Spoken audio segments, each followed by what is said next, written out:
At 2:11 in the morning, an officer in a Philadelphia interrogation room slid an evidence bag toward me. Inside sat a crumpled note with my name and a home address where I had never lived. Then he spoke the words that turned my blood to ice. How do you explain two children being shipped to a container terminal gate using an Uber under your name? I had proof. I said no, but this was clearly meant to ruin my life. My name is Alice Armstrong, and until the phone rang at 2:11 in the morning, I was simply an urban planner sleeping off a 60-hour work week. The vibration on my nightstand did not sound like an alarm. It sounded like a threat. It buzzed against the hardwood surface, a harsh mechanical rattle that pulled me from a deep, exhaustion-fueled sleep into immediate adrenaline. I fumbled for the device, my heart already hammering a frantic rhythm against my ribs before my eyes could focus on the screen. The caller ID did not display a name, only a location. Philadelphia Police Department. I sat up, the duvet falling away from my chest, the cold air of my apartment biting at my skin. My first thought was my parents. My father, Wade, with his high blood pressure and higher stress levels. My mother, Serena, a car accident, a heart attack, the standard catalog of midnight tragedies. I slid my thumb across the screen. "This is Alice," I said, my voice thick with sleep, but trying for professional. "Ms. Armstrong," a male voice replied. He sounded bored, which was somehow more terrifying than if he had sounded urgent. "This is Officer Miller from the 3rd District. We have 2 minors currently in our custody, Hudson Pierce and Maisie Pierce. We need you to come down to the station immediately." The world tilted on its axis. Hudson, Maisie, my nephew and niece. "Are they hurt?" I asked, scrambling out of bed. My phone pressed between my ear and shoulder as I hunted for jeans in the dark. "Is my sister with them? Is Talia okay?" "The children are physically unharmed," Officer Miller said, ignoring the question about my sister entirely. "We just need you here. Ms. Armstrong, bring identification." The line went dead. The drive to the station was a blur of sodium streetlights and red traffic signals that I barely registered. My hands gripped the steering wheel so tight, my knuckles turned white. Hudson is 10, Maisie is 7. Why were they at a police station at 2:30 in the morning? Where was Talia? Where was her husband, Caleb? I parked my car in the visitor lot, the silence of the engine cutting out, doing nothing to quiet the noise in my head. I ran toward the entrance, the heavy glass doors sliding open to admit me into the sterile, fluorescent purgatory of the precinct. The air smelled of floor wax, stale coffee, and old sweat. I approached the desk sergeant, breathless. "I am here for Hudson and Maisie Pierce. Officer Miller called me." I expected to be led to a waiting area with plastic chairs and a vending machine. I expected to see 2 scared kids huddled together under a blanket. I did not expect the sergeant to nod, pick up a phone, murmur a few words, and then buzz me through a secure door that led deeper into the building. I was not taken to a family services room. I was taken to an interview room. It was a small, windowless box with cinder block walls, painted a depressing shade of beige. There was a metal table bolted to the floor and 3 chairs. The room hummed with the sound of aggressive air conditioning. Officer Miller walked in a moment later. He was a heavy-set man with eyes that had seen too much of the city's worst behavior. He did not smile. He did not offer me water. He sat opposite me and placed a clear plastic evidence bag on the table. Inside was a crumpled piece of paper. "Ms. Armstrong," he began, his voice flat. "Do you recognize this address?" I looked at the bag. Through the crinkled plastic, I saw handwriting on a torn sheet of notebook paper. It had my name, Alice, written in sharp, jagged letters. Below it was an address. "That is my name," I said, my confusion morphing into a cold dread. "But that is not my address." Miller raised an eyebrow. "It isn't—" "No," I said, pointing at the paper. "I live at 2400 North Front Street, the Fishtown area, the converted lofts near the coffee shops and the yoga studios. That note says 2400 South Front Street." I looked up at him, my planner's brain kicking in despite the fear. "Officer, in Philadelphia, North and south are not just cardinal directions. They are different planets. 2400 South Front is the port. That is the shipping terminals. Miller leaned forward, the chair creaking under his weight. The boredom was gone from his eyes, replaced by a sharp, predatory focus. Exactly, he said. It is Gate 6 of the container terminal. A restricted industrial zone. It is unlit, dangerous, and at 2 a.m, completely deserted except for security patrols and long-haul truckers. He tapped the table, his finger landing near the evidence bag. So, Ms. Armstrong, explain to me why an Uber, booked under a verified account linked to your name, just dropped off a 10-year-old boy and a 7-year-old girl at a shipping container gate in the middle of the night. The air left my lungs. It felt as though someone had punched me in the diaphragm. What? I whispered. The driver. Miller continued, his voice devoid of sympathy. He pulled up to the coordinates provided in the app. He saw the barbed wire. He saw the darkness. He saw 2 kids in the back seat with overnight bags. He didn't let them out. He locked the doors and called 911. If he had been less observant, if he had just followed the GPS and kicked them out at the curb, your niece and nephew would have been standing alone in an industrial wasteland. My stomach churned. I felt bile rise in my throat. I pictured Hudson, trying to be brave for Maisie. I pictured Maisie, clutching her stuffed rabbit, looking out the window at towering cranes and shadows instead of her aunt's apartment building. I didn't order an Uber, I said, my voice shaking. I didn't agree to take them. I told my sister no. I have the emails. I have the proof. We will get to that, Miller said. Right now, we are looking at child endangerment, maybe abandonment.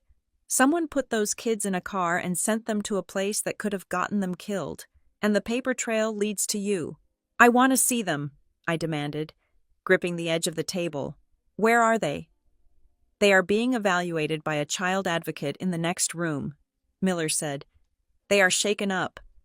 The girl is crying for her mother, though frankly, given the circumstances, I am not sure her mother is the person she should be seeing right now. He paused, watching my reaction. He was gauging me. Was I the negligent aunt who made a typo in the Uber app? Was I a monster who lured kids to a dock? Or was I a pawn? You said you have emails, Miller asked. Yes, I said, rushing to get the words out. My sister, Talia. She called me yesterday afternoon. She wanted to go on a surprise weekend trip. She asked me to babysit. I told her explicitly that I was not available. I have a major presentation at work tomorrow. I sent a follow-up email confirming that I would not be home and that I could not take them. I even turned on read receipts. She opened it. Miller stared at me for a long moment. The hum of the air conditioner seemed to get louder. So you are saying this was done without your consent? I am saying I was asleep in my bed, miles away from where those kids were sent, I said, my voice rising. I am saying someone used my name to send my family into danger. Miller reached into a folder he had brought in with him. He pulled out a second evidence bag. This one contained a smaller scrap of paper, something that looked like it had been ripped from a sticky note. We found this in the boy's pocket, Miller said. Hudson said his mother told him to give it to Aunt Alice when he got to her house. Since he never got to your house, he gave it to the responding officer. He slid the bag across the metal table. I looked down. The handwriting was unmistakable. It was loopy, chaotic. The dot over the I, simply a fast slash of the pen. It was Talia's handwriting. I had seen it on birthday cards and passive-aggressive notes on the fridge for 35 years. The note read, "You said no. Then take this." The room spun. The floor seemed to drop away beneath my feet. This was not a mistake. This was not a typo in an app where someone clicked south instead of north by accident. An accident is a wrong turn. An accident is forgetting a backpack. This was precision. Talia knew I lived at North Front Street. She had been to my apartment a dozen times. She knew the difference between the coffee shops of Fishtown and the shipping cranes of the port. She had deliberately entered the wrong coordinates. She had put her own children in a stranger's car, in the middle of the night, and sent them to a desolate, dangerous location, just to punish me. She did this, I whispered, the horror turning into a cold, hard rage in the pit of my stomach. She sent them to the docks because I told her I couldn't babysit. Miller watched me read the note. His expression shifted slightly. The predator look softened, just a fraction, replaced by a weary curiosity.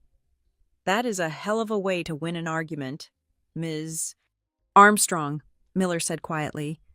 It's not an argument, I said, tearing my eyes away from the note to look him square in the face. It is a setup. If that is true, Miller said, leaning back and crossing his arms, then we are moving past endangerment. If she knowingly sent them to the wrong location, to a hazardous location, and pinned it on you to teach you a lesson that is criminal intent. Can I see them now? I asked again. Please. Hudson is 10. He is smart. He knows something is wrong. He needs a face he recognizes. Miller stood up. Come with me, but do not talk to them about the case. Do not ask them who ordered the car. Just comfort them. We are still verifying the ride data with Uber. I stood up, my legs feeling like lead. I followed him out of the interrogation room and down a hallway lined with wanted posters and community notices. My mind was racing, replaying the conversation with Talia from 12 hours ago, the whine in her voice, the guilt-tripping. The way she had hung up too abruptly. We stopped at a door with a frosted glass window. Miller put his hand on the knob. One more thing, he said, pausing.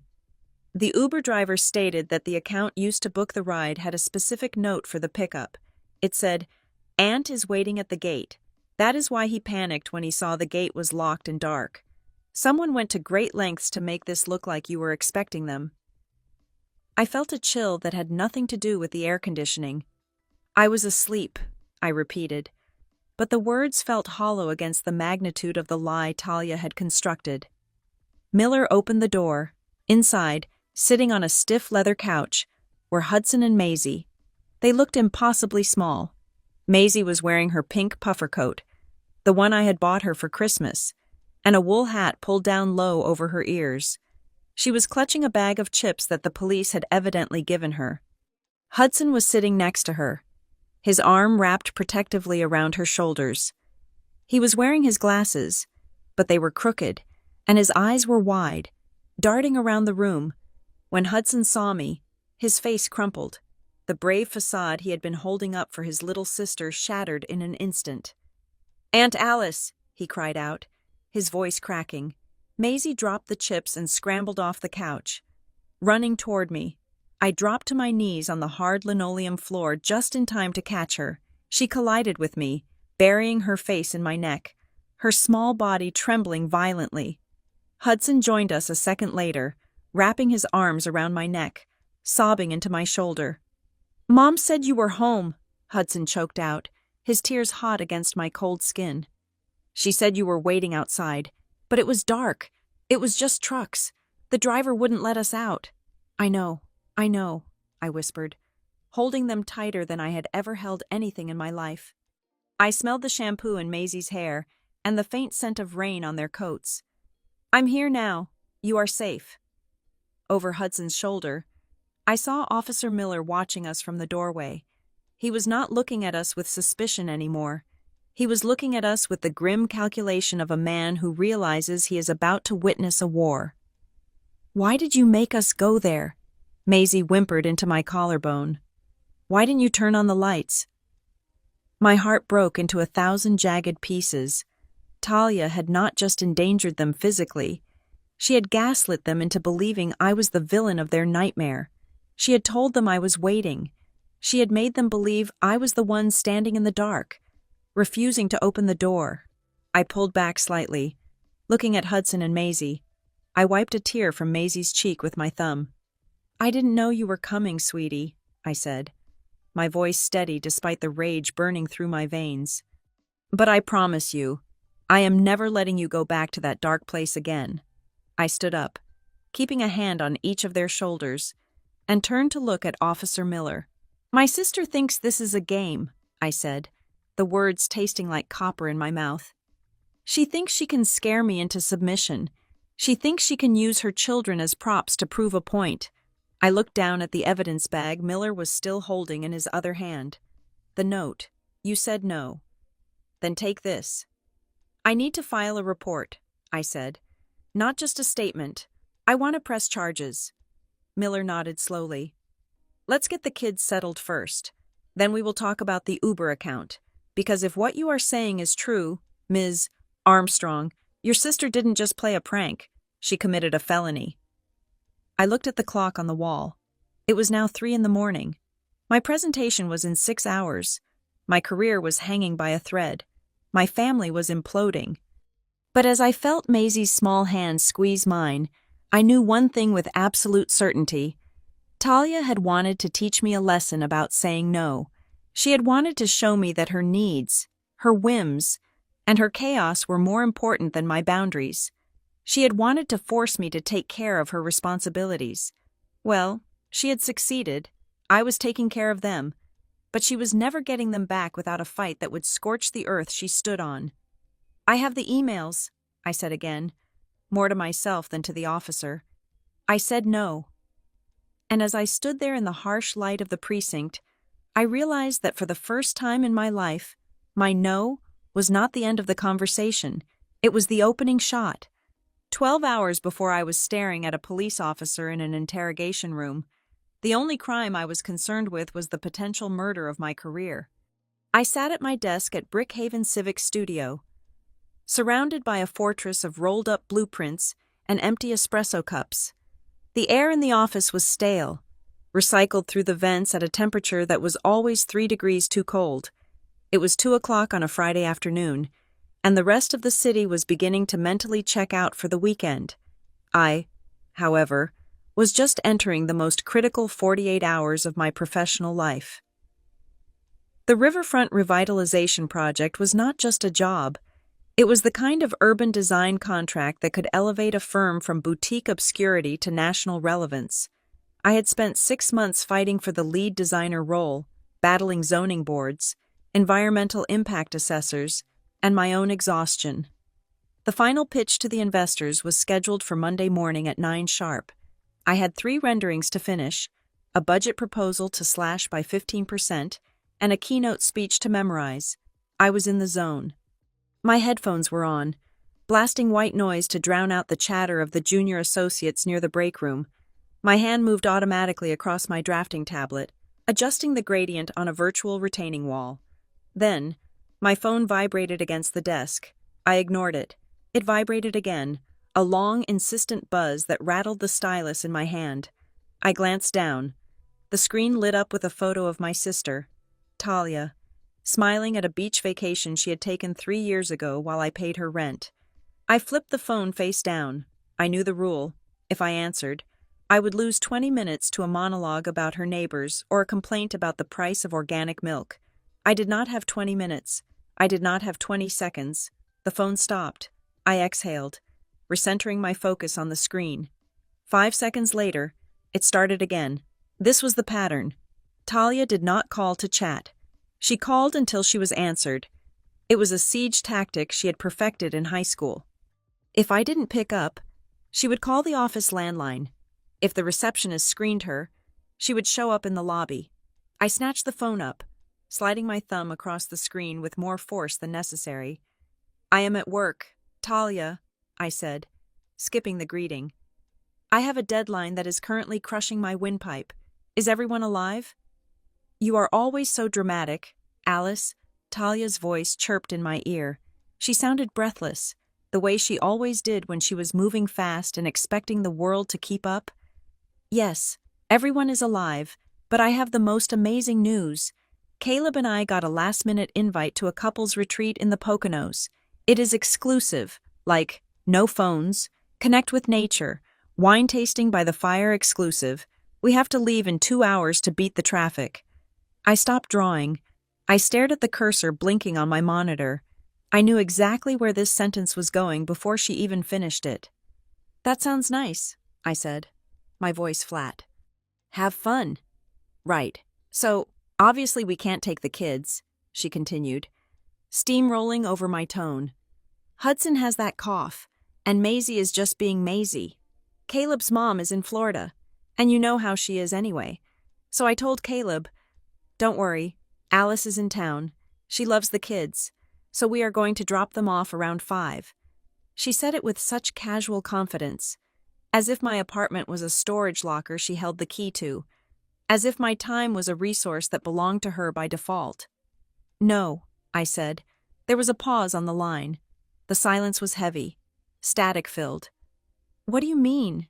No, Talia asked, a dangerous edge creeping into her voice. Alice, I just told you this is a huge opportunity for us. Caleb and I need this. Our marriage needs this. I am not home, Talia, I said, pressing my forehead into my free hand. I am at the office. I will be at the office until midnight, and tomorrow, I will be working from my home office on the presentation. I cannot watch Hudson and Maisie. I literally cannot do it.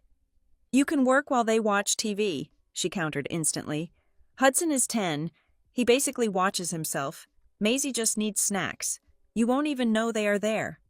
I will know they are there because I will have to feed them, monitor them, and keep them alive, I said, my patience fraying like an old rope.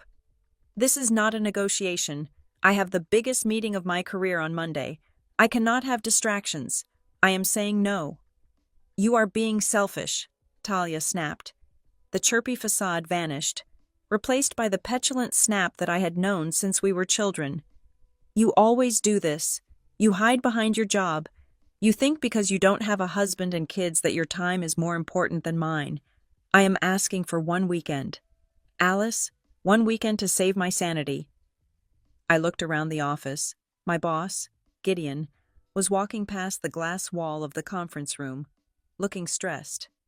If I failed on Monday, I wouldn't just be letting myself down. I would be costing 20 people their bonuses. I am not hiding, I said, keeping my voice low so my coworkers wouldn't hear the domestic dispute. I am working. I am an adult with a job. If you want to go to the Poconos, hire a nanny, or don't go. We already paid the deposit, she shrieked. It is non-refundable. That sounds like a problem you should have solved before you paid it, I said. I am not taking the kids. Do not bring them to my apartment. I won't be there. You are lying, she accused. You just want to sit in that expensive apartment and drink wine alone. I am hanging up now, I said. I have to work. If you do this to me, Alice, I swear. I ended the call. My hand was shaking. It always shook after I talked to her. It was a physical reaction to the years of conditioning, the years of being told that my boundaries were acts of aggression. I put the phone down and took a deep breath. But the anxiety didn't dissipate. I knew Talia.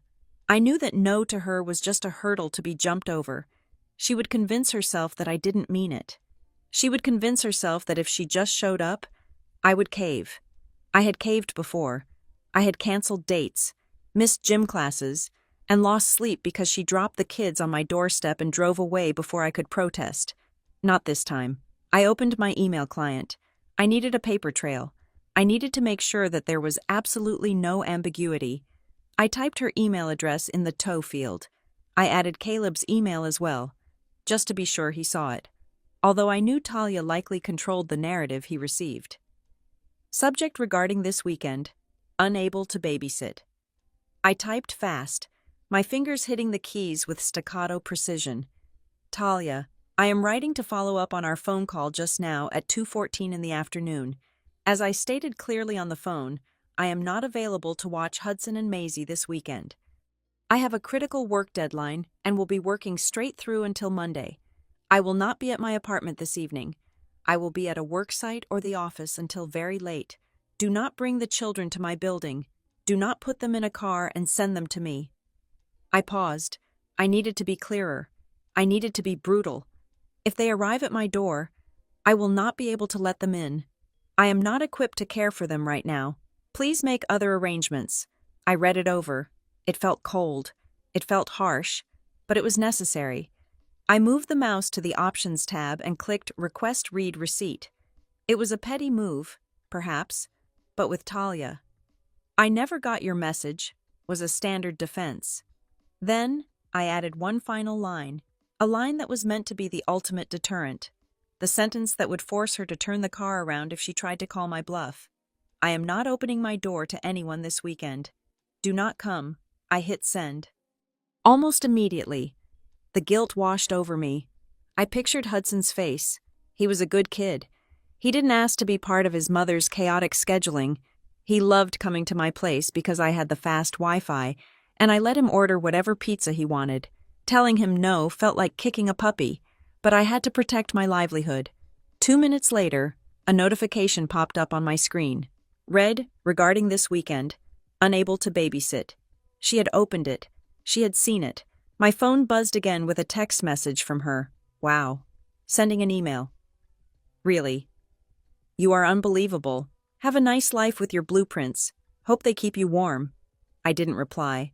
I simply took a screenshot of the text, saved it to a folder on my desktop labeled Personal, and turned my phone onto Do Not Disturb. I looked at my calendar.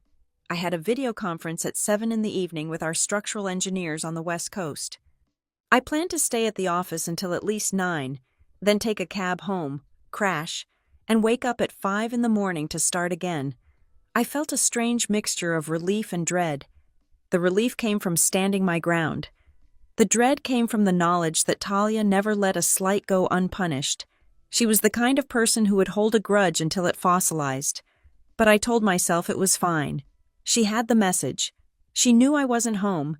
She would have to call a sitter or cancel the trip. It was a normal adult problem with a normal adult solution. I went back to my drawing. I immersed myself in the clean lines and logical structures of the riverfront project. Here, things made sense.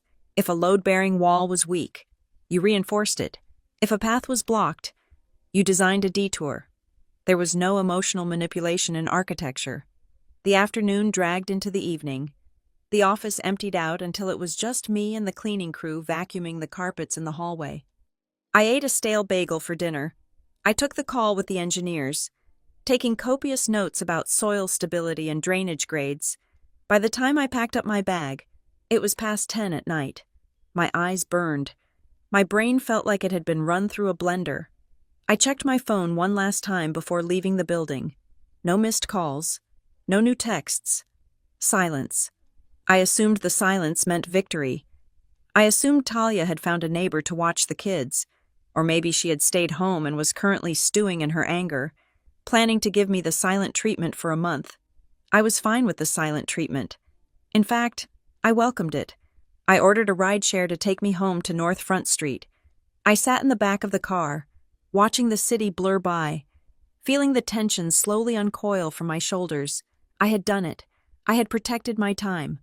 I got home, showered, and fell into bed, dead to the world. I did not know that while I was sleeping, a different car was navigating the city streets. I did not know that my email, the one where I had explicitly written I am not opening my door, was being read by someone else, in a context I never could have imagined.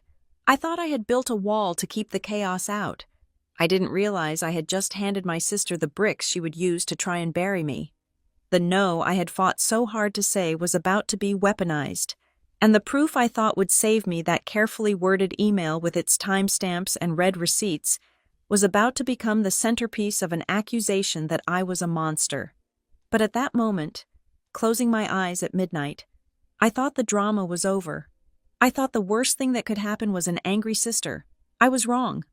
The worst thing was a black car pulling up to a chained gate at the edge of the darkest part of the city, and my name being the only thing standing between two children and the void. Officer Miller returned to the small interrogation room, carrying a tablet and a fresh wave of skepticism. The emotional reunion with Hudson and Maisie had bought me a temporary reprieve, a few minutes to breathe without the weight of an accusation pressing on my chest. But the air in the room shifted the moment the door clicked shut behind him. The uncle-like softness he had shown the children vanished. He sat down, unlocked the screen, and slid the device across the metal table toward me. "We pulled the preliminary ride data from Uber's law enforcement portal," Miller said, his finger tapping the glass. "This is where the story you are telling me and the story the data is telling me start to diverge, or rather, where they start to look like a very specific kind of lie." I looked down at the glowing screen. It displayed a ride summary log, the kind used for insurance claims or disputes. It showed the pickup location, my sister's apartment building in the wealthy suburb of Bryn Mawr. It showed the drop-off location, 2400 South Front Street, Gate 6, but my eyes locked onto the field labeled Rider Notes. In the box where passengers usually typed instructions like, "Please call when outside," or "I am wearing a red jacket," there was a specific, chilling directive typed in all capital letters. Gate 6. Aunt is waiting at security booth. She has the code. My stomach dropped. This was not a mistake. This was a script. "I do not have a code," I said, my voice barely above a whisper. "There is no security booth at my apartment. I have a buzzer system, and I certainly was not waiting at a shipping terminal." "The driver says otherwise," Miller said, pulling the tablet back to scroll through a transcript. "We spoke to him 5 minutes ago. He is still parked at the gate, waiting for us to release his vehicle." He stated that a woman brought the children down to the curb. She loaded their bags, she buckled them in, and she told him, verbatim, "My sister is tracking the ride and she is waiting at the gate to let you in." She gave him a false sense of security so he would drive 2 minors 40 minutes into the city at 2 in the morning. I felt the blood drain from my face. Talia had lied to the driver, she had lied to the kids, and she had planted a digital note to make it look like I was an active participant in this transfer. "Who booked the ride?" I asked, my mind racing. "If you have the data, you have the account holder, it has to be Talia." Miller shook his head. "That is the interesting part. It is not under the name Talia Armstrong. It is not under Caleb Pierce. The account is listed as a corporate profile. The name on the ride request was simply Guest." "Guest," I repeated. "It is a feature for business accounts," Miller explained.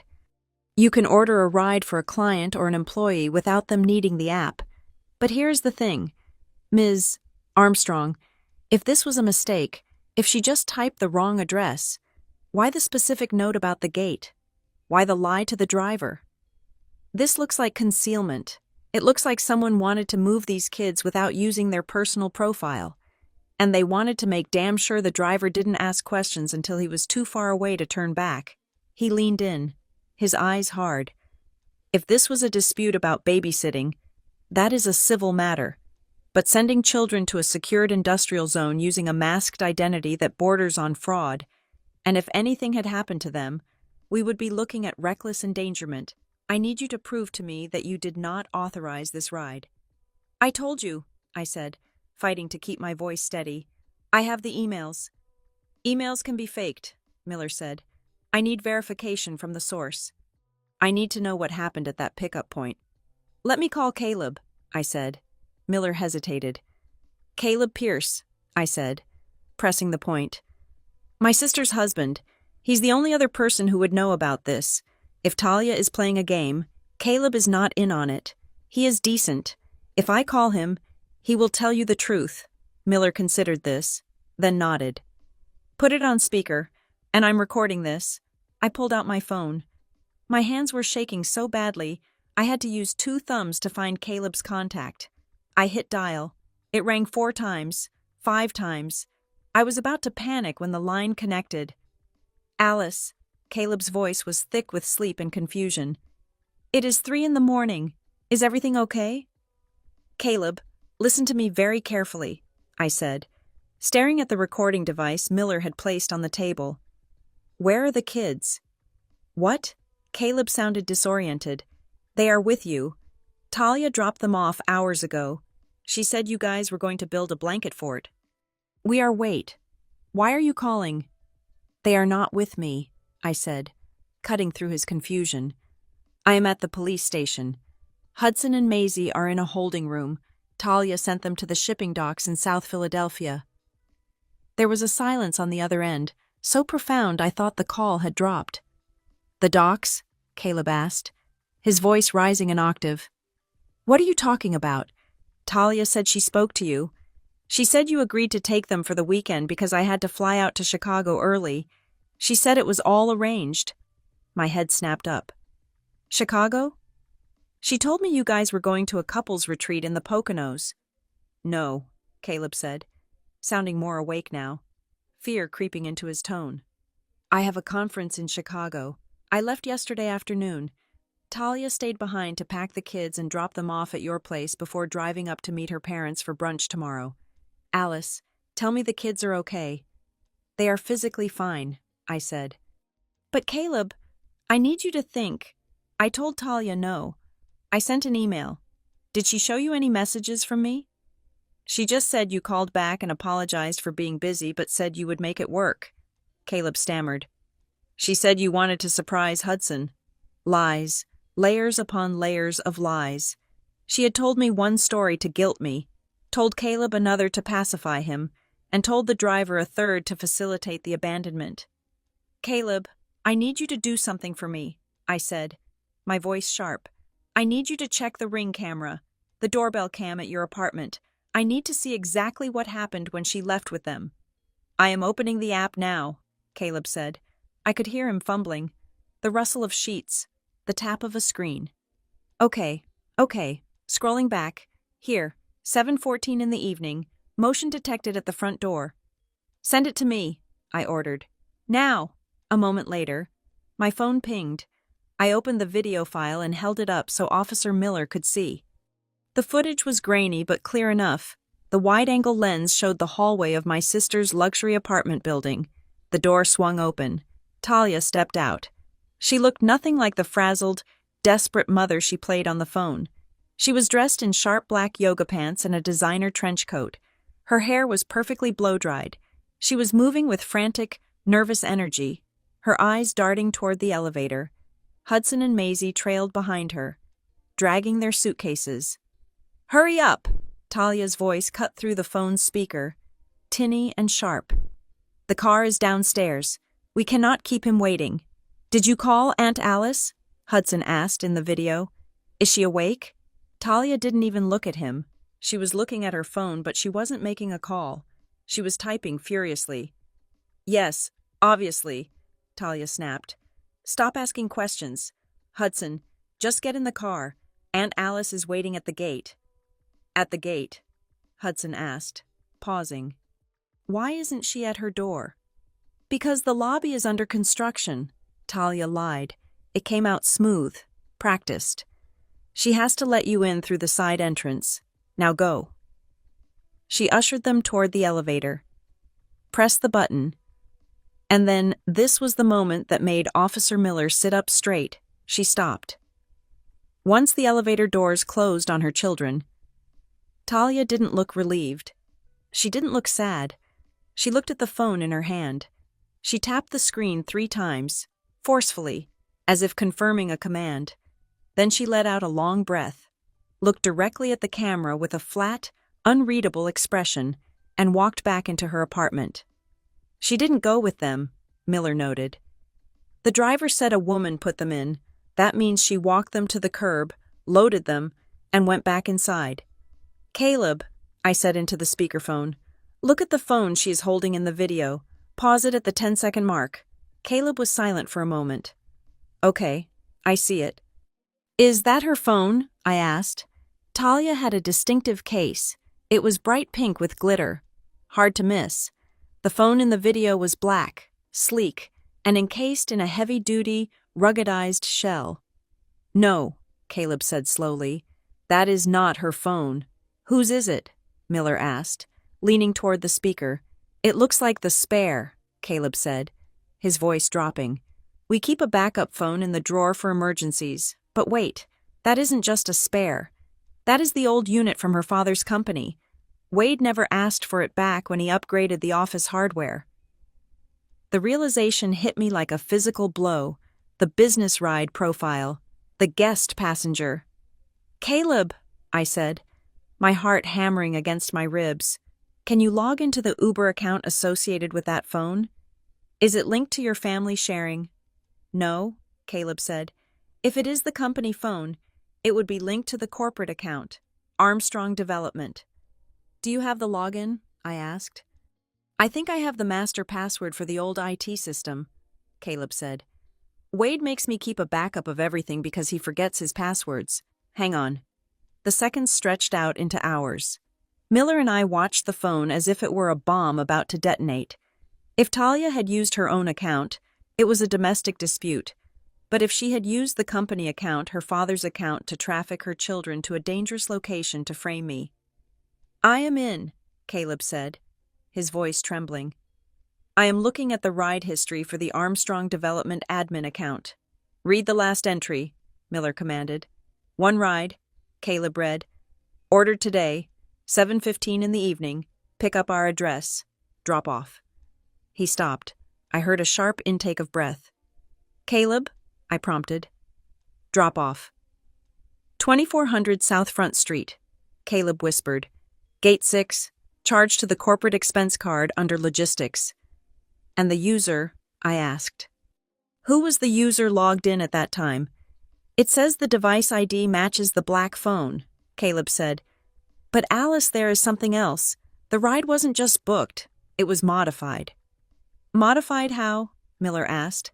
"The destination was entered manually," Caleb said.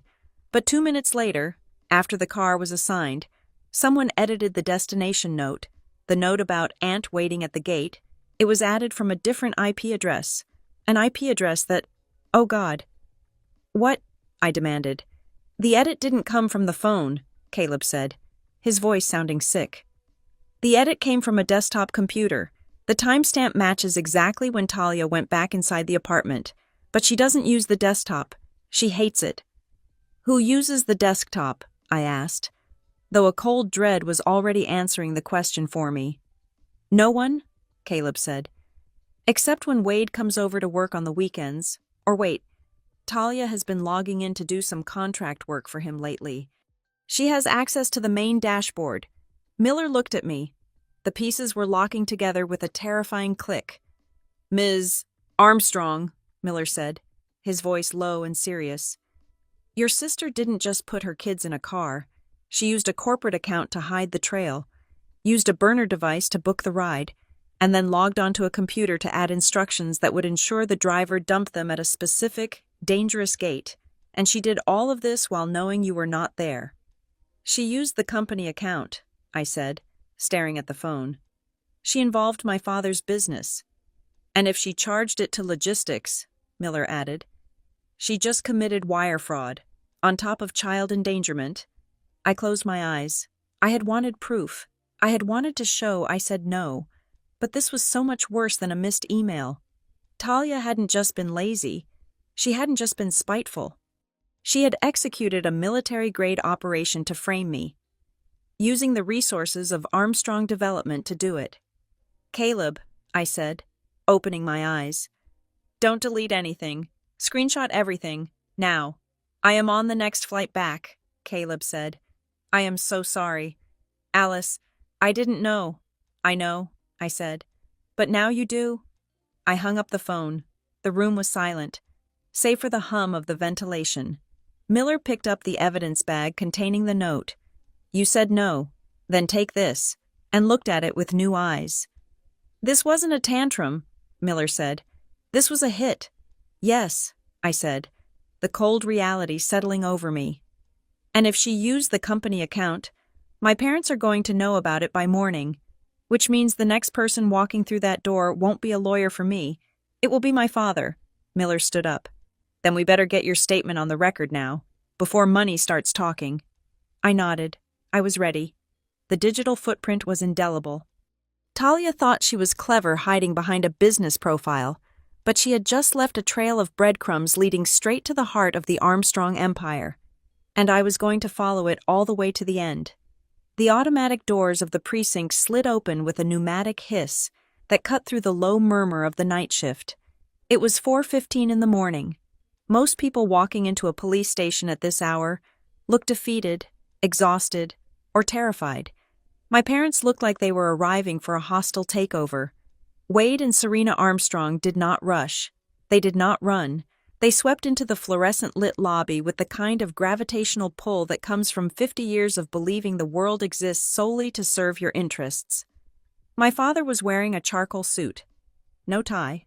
The top button of his starch-stiff shirt undone a calculated look of urgent concern that he usually reserved for zoning hearings that went past midnight. My mother was draped in a camel-colored cashmere coat that probably cost more than Officer Miller's annual salary, her face set in a mask of tragic stoicism. I stood by the vending machine, clutching a cup of lukewarm coffee that tasted like battery acid. I watched them. I waited for the instinctual scan, the desperate search for their grandchildren. Hudson and Maisie were just down the hall, behind a door with a window, visible to anyone who bothered to look. Hudson was asleep with his head on his backpack. Maisie was curled up under a foil blanket. My parents walked right past that door. They did not even turn their heads. They did not ask the desk sergeant where the children were. They spotted me standing near the intake desk, and their trajectory locked in. They were not here for the victims.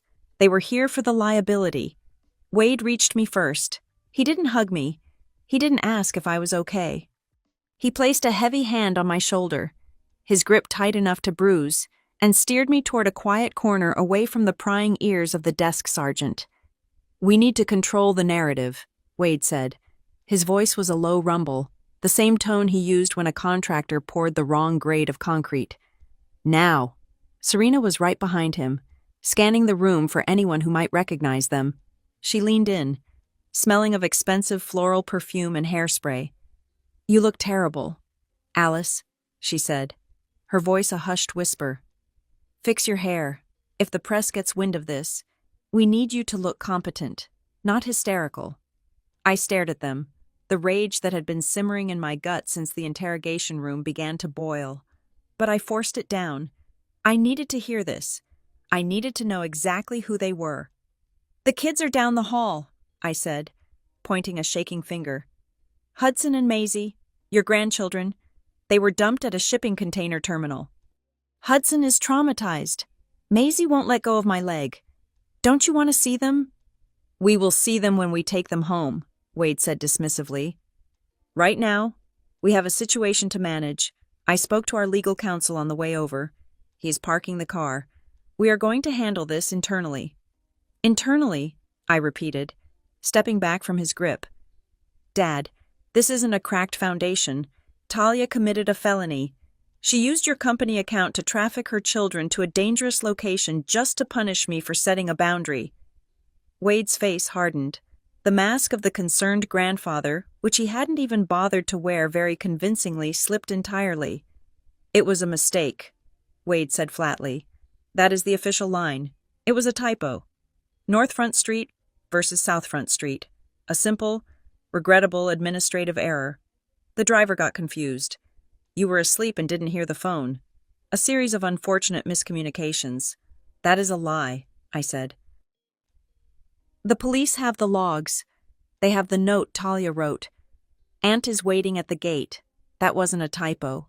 That was malice." "It was stress," Serena hissed, stepping between us and the rest of the room. "Your sister has been under so much pressure lately. Caleb is never around. She is overwhelmed. She made a bad judgment call. Do you really want to destroy her life over one bad night?" "One bad night?" I laughed, a sharp, jagged sound that drew a glance from a passing detective. "She put them in danger. Mom, if that driver hadn't been smart, if he had left them there—" "But nothing happened," Wade interrupted, his voice cutting through mine like a blade. "They are fine. They are safe. So there is no need to involve the courts, no need to file charges. We go in there. We tell the officer that we have clarified the situation, that it was a family misunderstanding regarding the address, and we take the kids home." He reached into the inner pocket of his jacket. I knew that motion. I had seen it 1,000 times. It was the motion that made traffic tickets disappear, that silenced angry neighbors, that smoothed over zoning violations. He pulled out a checkbook. "I know this has been an inconvenience for you," Wade said, uncapping a gold fountain pen. "I know you have that big presentation on Monday. You need to focus. You don't need a legal battle distracting you." He scribbled a number on the check. He tore it out with a crisp rip and held it out to me. I looked at the number. $50,000.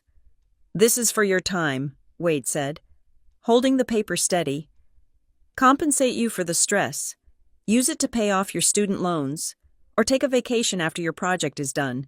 Consider it a consulting fee for helping the family manage a crisis. I looked from the check to his face. His eyes were cold, transactional. He wasn't paying me because he loved me. He was buying my silence because the Armstrong name could not afford a child endangerment scandal. My hand moved to my pocket. I felt the cool metal of my phone. I had started the voice memo app the moment I saw them walk through the doors. So let me get this straight, I said, speaking clearly, ensuring the microphone would catch every syllable. You want me to lie to the police? You want me to tell Officer Miller that I made a mistake, or that it was just a typo, so that Talia doesn't face charges, and you are offering me $50,000 to do it? It is not a bribe, Alice, Serena said, her eyes wide with feigned offense. It is a gift. We are a family. We help each other. Talia will be grateful. She will apologize. She won't apologize, I said. She never apologizes, and you never make her. Take the check. Alice, Wade said, his patience thinning. Don't be difficult. You have always been the difficult one. So rigid, just like this no babysitting nonsense. If you had just said yes, none of this would have happened. The breath caught in my throat. There it was, the twist. Even now, standing in a police station with evidence of his other daughter's crime, he was blaming me. I said no because I have a job, I said. A job that I built without your help. Wade chuckled darkly. He took a step closer, invading my personal space. The check was still in his hand, hovering between us like a poisoned olive branch. Your job, he said, his voice dropping to a menacing register. Brickhaven Civic Studio. Write the Riverfront Project. Big deal. $30 million revitalization. I went cold. How do you know about the Riverfront Project? I haven't told you the details. I am a developer, Alice, Wade said. I know everything that gets built in this city. I know your firm is relying on the Heritage Grant to secure the back-end funding, and I know the chairman of the Heritage Board. We play golf every Sunday. He paused, letting the implication hang in the air like smoke. If this becomes a scandal, Wade continued softly, if the name Armstrong is dragged through family court and the tabloids because you insisted on pressing charges, well, the Heritage Board is very particular about who they associate with. They dislike volatility. It would be a shame if they decided Brickhaven was too risky an investment. Your boss, Gideon, would be very disappointed to lose that funding. I stared at him, horror washing over me. This wasn't just a negotiation. It was extortion. He was threatening to nuke my career, the one thing that was purely mine, to protect Talia from the consequences of her own insanity. You would do that? I asked, my voice trembling not with fear, but with a sudden, crystal-clear realization. You would ruin the biggest project of my life to save her. I protect this family, Wade said. That is my job. You are either part of the family or you are a liability. Choose. I looked at Serena. She looked away, adjusting the collar of her coat. She was complicit. She had always been complicit. She would watch me burn to keep Talia warm. I looked at the check again. $50,000. It was a lot of money. It was enough to fix my car, pay down my loans, breathe a little easier. All I had to do was say the words, "It was a misunderstanding." But then I thought of Hudson's face when he saw me. I thought of Maisie shaking in my arms. I thought of the dark, cold gate at the shipping terminal. If the driver had been a predator, if the kids had wandered out of the car, anything could have happened. Talia hadn't just made a mistake. She had gambled with their lives, and Wade was offering to pay for the casino chips. I reached out and took the check from Wade's hand. He smiled, a smug, satisfied curl of the lip. He thought he had won. He thought everyone had a price, and he had just found mine. Good girl, Wade said. I knew you were smart. Now, let's go talk to the officer. I held the check up to my face. I looked at the signature. I looked at the amount. Then, slowly, deliberately, I ripped it in half. The sound was sharp in the quiet hallway. Rip. Wade's smile vanished. His face went purple. I put the two halves together and ripped them again, and again. until $50,000 was nothing but confetti in my palm. I let the pieces flutter to the dirty linoleum floor between us. "No," I said. "Alice," Serena gasped, clutching her pearls. "What are you doing?" "I am declining your offer," I said, my voice steady, powered by a fuel I hadn't known I possessed. "And I am declining to be your liability." "You are making a mistake," Wade snarled, stepping forward as if to grab me. "You will lose that funding. I will make one call. Alice, one call, and you are finished in this town." "Make the call," I said. I patted the pocket where my phone was still recording. "But before you do, you should know that I've been recording this entire conversation. Pennsylvania is a two-party consent state, yes, but we are in a public police station hallway where there is no expectation of privacy, and even if there were, this recording proves witness tampering, bribery, and extortion." Wade froze. The blood drained from his face, leaving him looking old and gray. "I am going to walk into that room," I said, pointing to Officer Miller's office. "I am going to hand over the digital evidence of the Uber ride booked on your company account. I am going to hand over this recording, and I am going to press charges against Talia for child endangerment, and if you try to stop me, if you try to sabotage my job, I will release this recording to every news outlet in Philadelphia. Real estate mogul bribes daughter to hide grandchildren's abandonment." How do you think the Heritage Board will like that headline? The silence stretched out, taut and vibrating. For the first time in my 35 years, I saw fear in my father's eyes. He wasn't looking at his daughter anymore. He was looking at an opponent he couldn't buy. "You wouldn't," Serena whispered. "We are your parents." "Then start acting like it," I said. "Go check on your grandchildren. They are scared. They need love, not a PR strategy. But do not think for 1 second that you are taking them out of here tonight. Officer Miller already told me that given the suspicious nature of the ride, they are being placed in temporary protective custody until a judge reviews the case, and I am volunteering as the kinship placement." "You can't take them," Wade spat. "You work too much." "I will make time," I said. "Unlike Talia, I don't outsource my responsibilities to shipping terminals." I turned my back on them. It was the hardest thing I had ever done. Every instinct in my body screamed to apologize, to fix it, to beg for their approval. But the sound of that check tearing was still ringing in my ears, louder than their disapproval. I walked toward Officer Miller, who had stepped out of his office and was watching the scene with folded arms. He had seen the check. He had seen the confrontation. He didn't need to hear the words to know that lines had been drawn.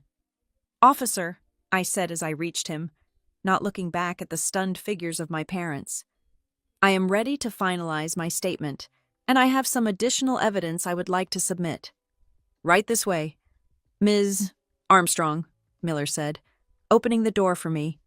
As I walked through the threshold, I glanced back one last time. Wade was staring at the confetti on the floor, his hands clenched into fists. Serena was weeping, but she wasn't looking at the door where Hudson and Maisie were. She was looking at Wade, waiting for instructions on how to feel. I closed the door. The silence of the interview room wrapped around me. I was shaking. I felt sick. I knew that by tomorrow morning, my life as I knew it would be over. The war had started, but for the first time, I wasn't just a pawn on their board. I was the one holding the king in check. The sun rose over Philadelphia like a bruised peach, casting a sickly yellow light through my apartment blinds, but I did not see it. I was staring at the blue light of my phone screen, watching my life disintegrate one notification at a time. I had left the precinct at 5 a.m. I had showered, scrubbing my skin until it was raw, trying to wash off the feeling of the interrogation room and the sticky residue of my father's bribery attempt. I had put on my sharpest blazer, the navy one I wore when I needed to intimidate contractors. I had brewed a pot of coffee strong enough to wake the dead, but nothing could prepare me for the digital ambush waiting for me. It started with a text from my cousin. "Sarah, how could you?" Then a Facebook message from my Aunt Linda. "Family is everything. Alice, you need to call your mother." This is shameful. Then the deluge. Talia had not gone to sleep. While I was giving my statement to Officer Miller, while I was watching Hudson and Maisie get settled into temporary kinship care with Caleb's brother, who had driven down from New York at 4 a.m, Talia had been busy editing. I opened Instagram. There it was. A video posted 3 hours ago. It already had 4,000 views. The thumbnail was a close-up of Talia's face, tear-streaked and mascara smudged, with a caption that read, "The betrayal of a sister." Heartbroken. I pressed play. My hand shook, spilling hot coffee onto my wrist, but I didn't feel the burn. "I don't usually do this," Talia whispered to the camera. She was sitting on her living room floor, the lighting perfectly dimmed to accentuate her distress. "But I am broken. I asked my sister, my own flesh and blood, to watch my babies for one night so I could save my marriage. She said yes. She promised me she would be there." I gasped. The lie was so bold, so direct. "I sent them to her," Talia continued, wiping a tear with a trembling finger. "And she wasn't there. She locked the door. She left Hudson and Maisie standing on the street in the middle of the night. My babies were terrified, and now she is trying to twist it. She is trying to say it is my fault. Please, just pray for my family. We are under attack." The video cut to a montage of photos, Hudson blowing out birthday candles, Maisie hugging a puppy, and then horrifically a screenshot of a text message conversation that I had never had. It showed a contact named Alice texting, "Sure, send them over. I'll be waiting." She had faked a text thread. She had manufactured evidence for her followers. I scrolled down to the comments. It was a firing squad. "What kind of monster leaves kids on the street? This aunt sounds like a sociopath. Call child services on her. She shouldn't be allowed near kids. If that was my sister, I would kill her." The internet did not care about facts. It did not care about timestamps or Uber logs, or the fact that the street was a secured shipping terminal. It only cared about the crying mother and the villainous, career-obsessed aunt. My phone buzzed again. It was a number I didn't recognize. I let it go to voicemail. A second later, a notification popped up. Voicemail. "You are a piece of trash. They had doxed me. Someone had found my number." I felt the walls of my apartment closing in. I wanted to curl up in a ball and hide. I wanted to scream, but I looked at the clock. It was 7:45 in the morning. I had a job, I had a team, and I had a $30 million project that was the only thing standing between me and total oblivion. I grabbed my bag. I put on my sunglasses to hide my swollen eyes. I walked out the door. The ride to the office was a nightmare of paranoia. Every time someone looked at me on the train, I flinched, wondering if they had seen the video, wondering if they saw a monster.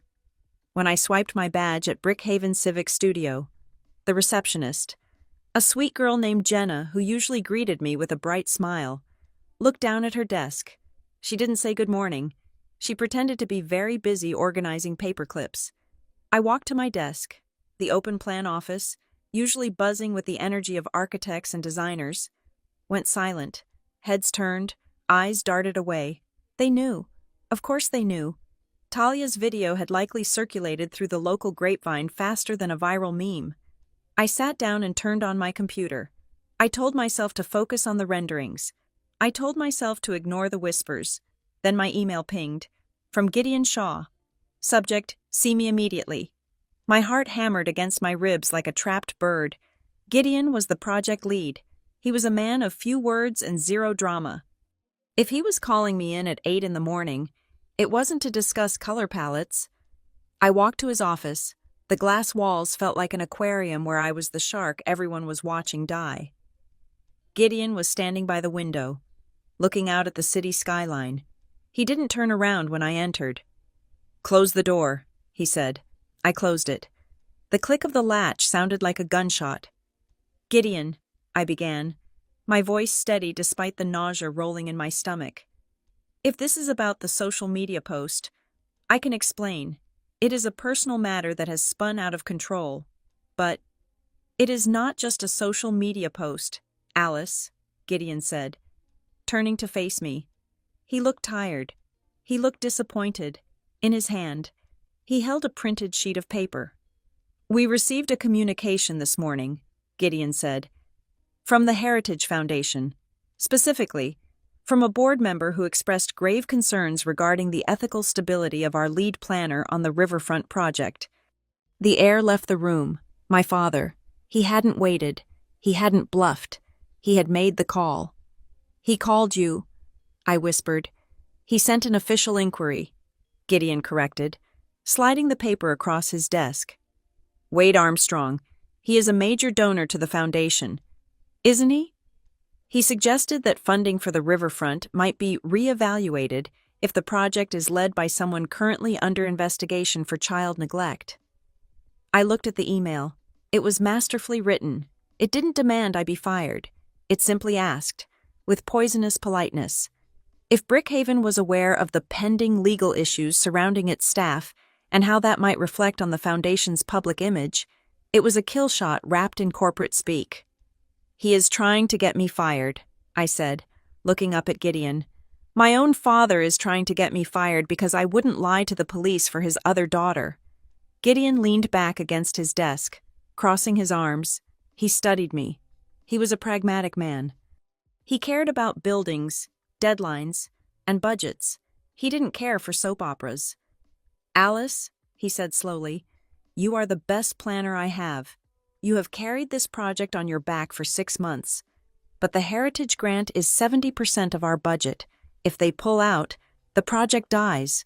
And if the project dies, this firm takes a hit we might not recover from."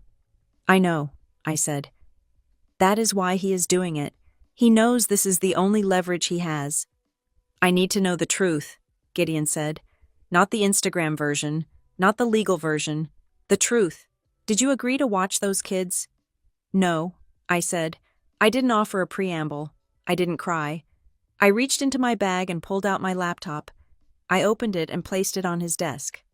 "This is the email chain," I said, pointing to the screen. "Sent yesterday afternoon. I am not available. Do not bring them. Read receipt confirmed at 2:14. Gideon leaned in, reading the text.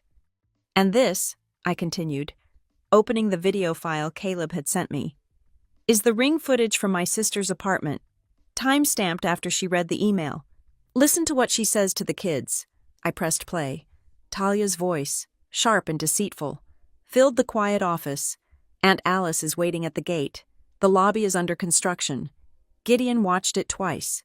His expression didn't change, but his jaw tightened. "And finally," I said, pulling up the screenshot of the Uber log I had taken before leaving the station. The ride was booked on a corporate account, Armstrong Development, my father's company. They sent the kids to a shipping terminal. Gideon, not my house, a shipping terminal, to punish me. I stepped back.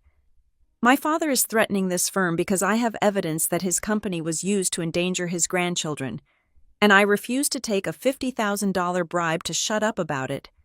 Gideon looked at the screen for a long time. The silence stretched out, heavy and suffocating. I prepared myself for the words, "I am sorry. Alice, it is just business. Pack your things." Gideon stood up. He walked over to the printer, picked up the email from Wade Armstrong, and crumpled it into a ball. "I hate bullies," Gideon said quietly. He tossed the paper into the recycling bin. "And I hate being threatened by developers who think they own this city," he added, looking at me with a new intensity. "The Heritage Foundation needs this project as much as we do. It is their flagship for the next decade. Wade is banking on us being scared. He thinks we will fold." "He is very powerful, Gideon," I warned. "He can make life very difficult." "Let him try," Gideon said. "You keep working. Alice, you finish those renderings. You nail that presentation on Monday. If anyone from the board calls, send them to me. I will tell them that we evaluate our staff based on performance, not family vendettas." I felt a lump form in my throat. I hadn't expected this. I had expected to be collateral damage. "Thank you," I said, my voice cracking slightly. "Don't thank me yet," Gideon said, his face grim. "He won't stop with an email. If he is willing to tank a $30 million project to hurt you, he is going to come at you with everything. He will sue you. He will drag your name through the mud until you break.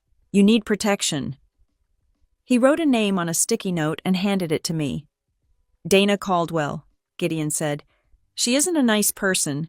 She is a shark. She handled my divorce, and she made my ex-wife's lawyers cry in the hallway. Call her, today, right now." I took the note. Dana Caldwell, family law.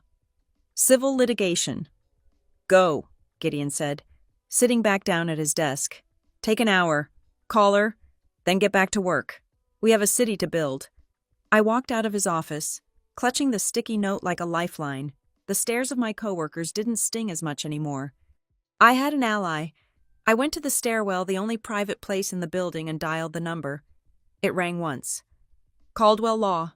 A sharp, efficient voice answered. "I need to speak to Dana Caldwell," I said. Gideon Shaw referred me. 1 moment, 30 seconds later, a voice that sounded like gravel and expensive scotch came on the line. "Gideon says you are in trouble," Dana Caldwell said. "No hello, no pleasantries. My family is trying to frame me for child abandonment, and my father is trying to destroy my career to cover it up," I said. "Good," Dana said. "I was bored. Tell me everything. Don't leave out the ugly parts." I took a deep breath. I leaned against the cold concrete wall of the stairwell, closing my eyes. "It started with a phone call," I said. "I told my sister no."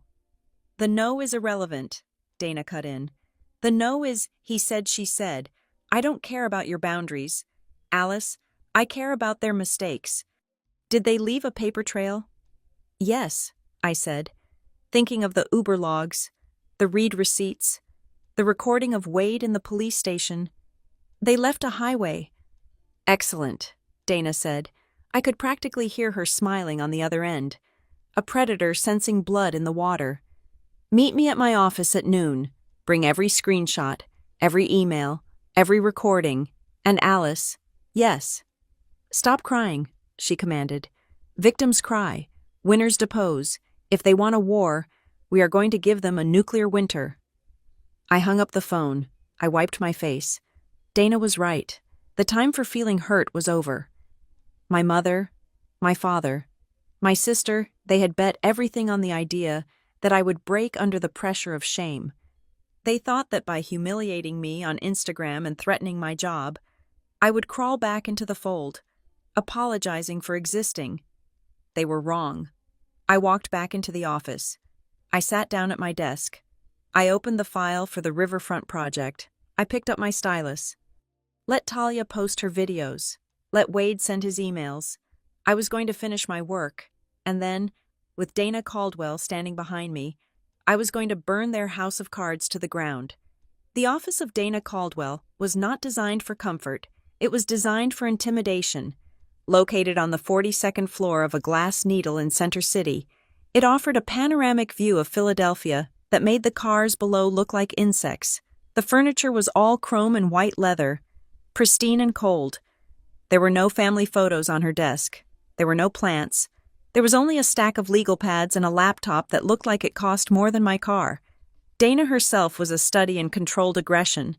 She was a woman in her late 50s with silver hair cut into a sharp bob that swung like a blade when she turned her head.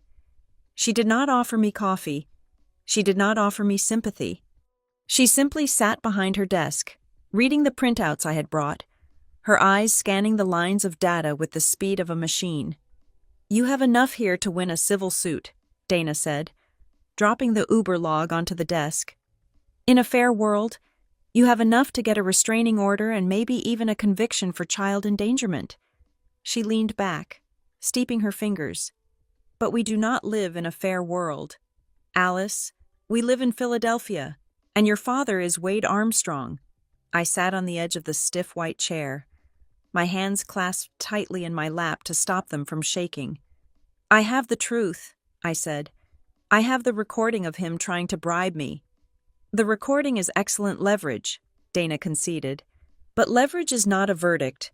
Wade has resources you cannot imagine. He will not fight the facts. He will reframe them.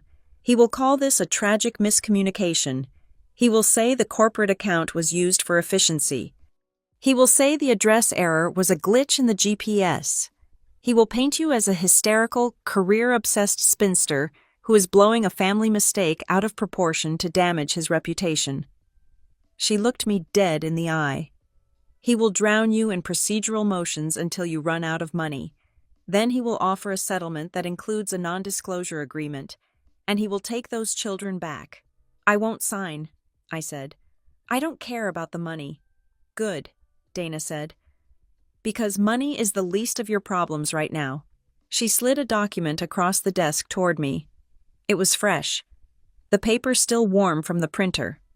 This was filed 20 minutes ago, she said. An emergency ex parte motion for the immediate return of custody, filed by your sister, Talia Pierce. I picked up the document. The legal jargon swam before my eyes, but certain phrases jumped out like physical blows, abduction, alienation of affection, psychological instability. She is accusing Caleb of kidnapping, I asked, my voice rising in disbelief. He is their father. He is protecting them. She claims Caleb, under your influence, has removed the children from the marital home without consent. Dana explained calmly. She claims you are the instigator. She claims you agreed to babysit, then hid the children to manufacture a crisis. She is positioning herself as the victim of a conspiracy between a vindictive sister and an estranged husband. She is lying, I said, slamming the paper down. It is all lies. We have the proof. And that, Dana said, a slow, predatory smile spreading across her face, is exactly why we are not going to show it to her yet. I stared at her. What? If we walk into that preliminary hearing tomorrow and dump all this evidence on the table, Dana said, gesturing to the Uber logs and the video files. Her lawyers will panic. They will ask for a recess. They will come up with a new story to fit the evidence. They will say, "Oh, Talia didn't mean to type that note. She was confused." They will spin it. Dana leaned forward, her voice dropping to a whisper that was more terrifying than a shout. We don't want them to spin it. We want them to commit to it. We want Talia to stand in front of a judge, under oath, and swear on a Bible that you agreed to take those kids. We want her to swear that she booked that ride personally. We want her to lock herself into a story that we can prove is a perjury. You want to trap her, I realized. I want to let her hang herself, Dana corrected. It is the only way to beat a family with Armstrong money. We don't win by fighting. We win by waiting. She stood up and walked to a large whiteboard on the wall. She picked up a marker. Now, let's look at the timeline. We need to be surgical. She wrote, the ride on the board. We have the Uber log, Dana said. Booked at 7:15 in the evening. Corporate account. Device ID matches the old black phone. But look here. She circled a line on the printout I had provided. It was the detail Caleb had noticed, but Dana was looking at it with a lawyer's eye. Route edited 7:17 p.m. 2 minutes after the ride was requested, the destination was changed, Dana said, and the note about the gate was added. Aunt is waiting at gate 6. Now, let's look at the video Caleb sent. She tapped her laptop, bringing up the ring footage. At 7:17, Dana noted, watching the timestamp on the video player. Talia is in the hallway. She is buttoning Maisie's coat. She is holding the black phone in her left hand. But she is not looking at it.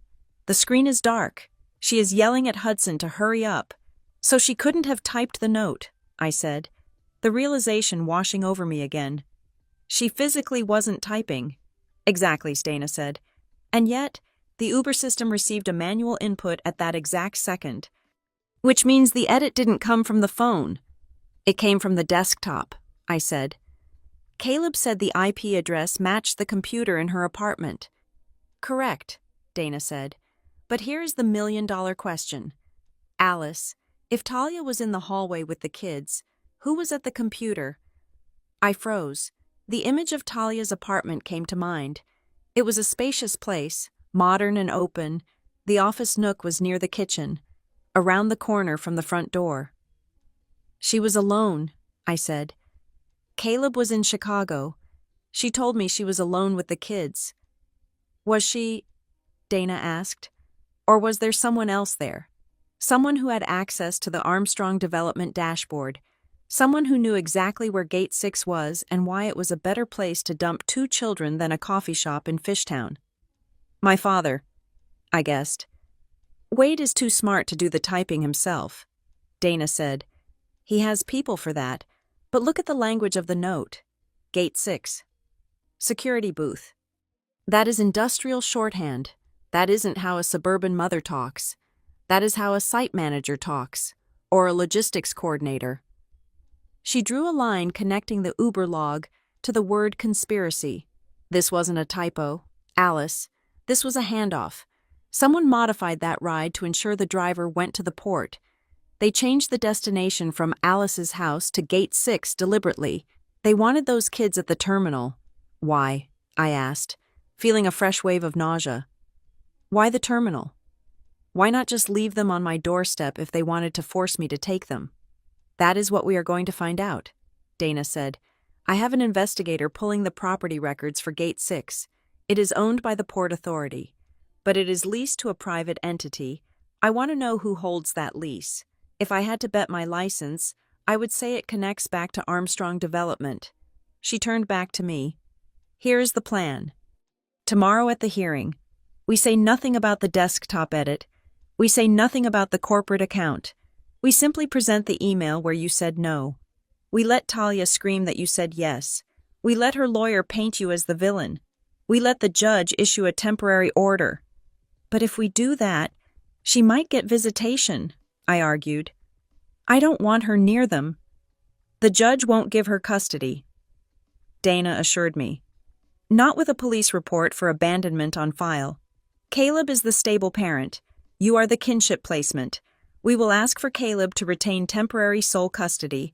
Talia will get supervised visits at best. That will make her angry. And angry people make mistakes.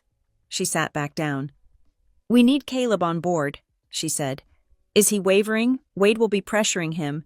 He will be threatening to cut off funds, call in loans, destroy his credit. Caleb is done, I said. He saw the video. He saw the text Talia faked. He is not going back. Good, Dana said. Because I need him to do something very difficult. I need him to play dumb. Play dumb. I need him to answer Talia's calls, Dana said. I need him to let her talk. I need him to ask her, why did you do it, Talia? And record every word. If she thinks he is still open to reconciliation, she might slip. She might tell him who was in the apartment with her. My phone buzzed on the desk. It was a text from Caleb. Wade just called me. He offered to pay off the mortgage if I dropped the misunderstanding with the police. I told him to go to hell. I showed the text to Dana. She smiled, but it was a cold, sharp thing. He is scared, she said. Wade never offers the carrot first unless he is afraid of the stick. He knows what is in those logs. He knows we can trace the IP address. Dana picked up a file folder and handed it to me. Go home, Alice. Do not post on social media. Do not answer unknown numbers. Do not reply to your family. Let them think you are cowering. Let them think their smear campaign is working. It feels like I'm doing nothing, I said, frustration bubbling up. They are out there destroying my name, and I am just sitting here. You are not doing nothing, Dana said, her voice hard. You are loading the gun. When we walk into that courtroom for the full evidentiary hearing next week, we are not just going to defend you. We are going to dismantle them. We are going to prove that Talia lied to the police, lied to the court, and conspired with a third party to endanger her children. She walked me to the door. One last thing, she said. The Uber app, the Saved Places feature. Have you ever been to Gate 6? Never, I said. Then why? Dana asked. Did the preliminary data scrape show that the destination Gate 6 was selected from a saved favorite in the Armstrong account? I stopped in the doorway. What was the favorite named? That is the twist, Dana said. The favorite wasn't named Gate 6 or Port Authority. The saved location was named Alice's place. My blood ran cold. Someone saved the shipping terminal address as Alice's place in the system, I whispered. Yes, Dana said. Which means if Talia just clicked Alice's place on the menu, she could claim she thought she was sending them to your house. It gives her plausible deniability. I just clicked her name. Judge, I didn't know the address was wrong. That is their defense. I realized. The oops defense? Exactly, Dana said. It is a perfect trap, but they made one mistake. The edit, I said. The edit, Dana confirmed. Someone manually went in and added the note about the gate. You don't add a note about a security gate if you think you are sending kids to a residential apartment building in Fishtown. That note proves they knew exactly where that car was going.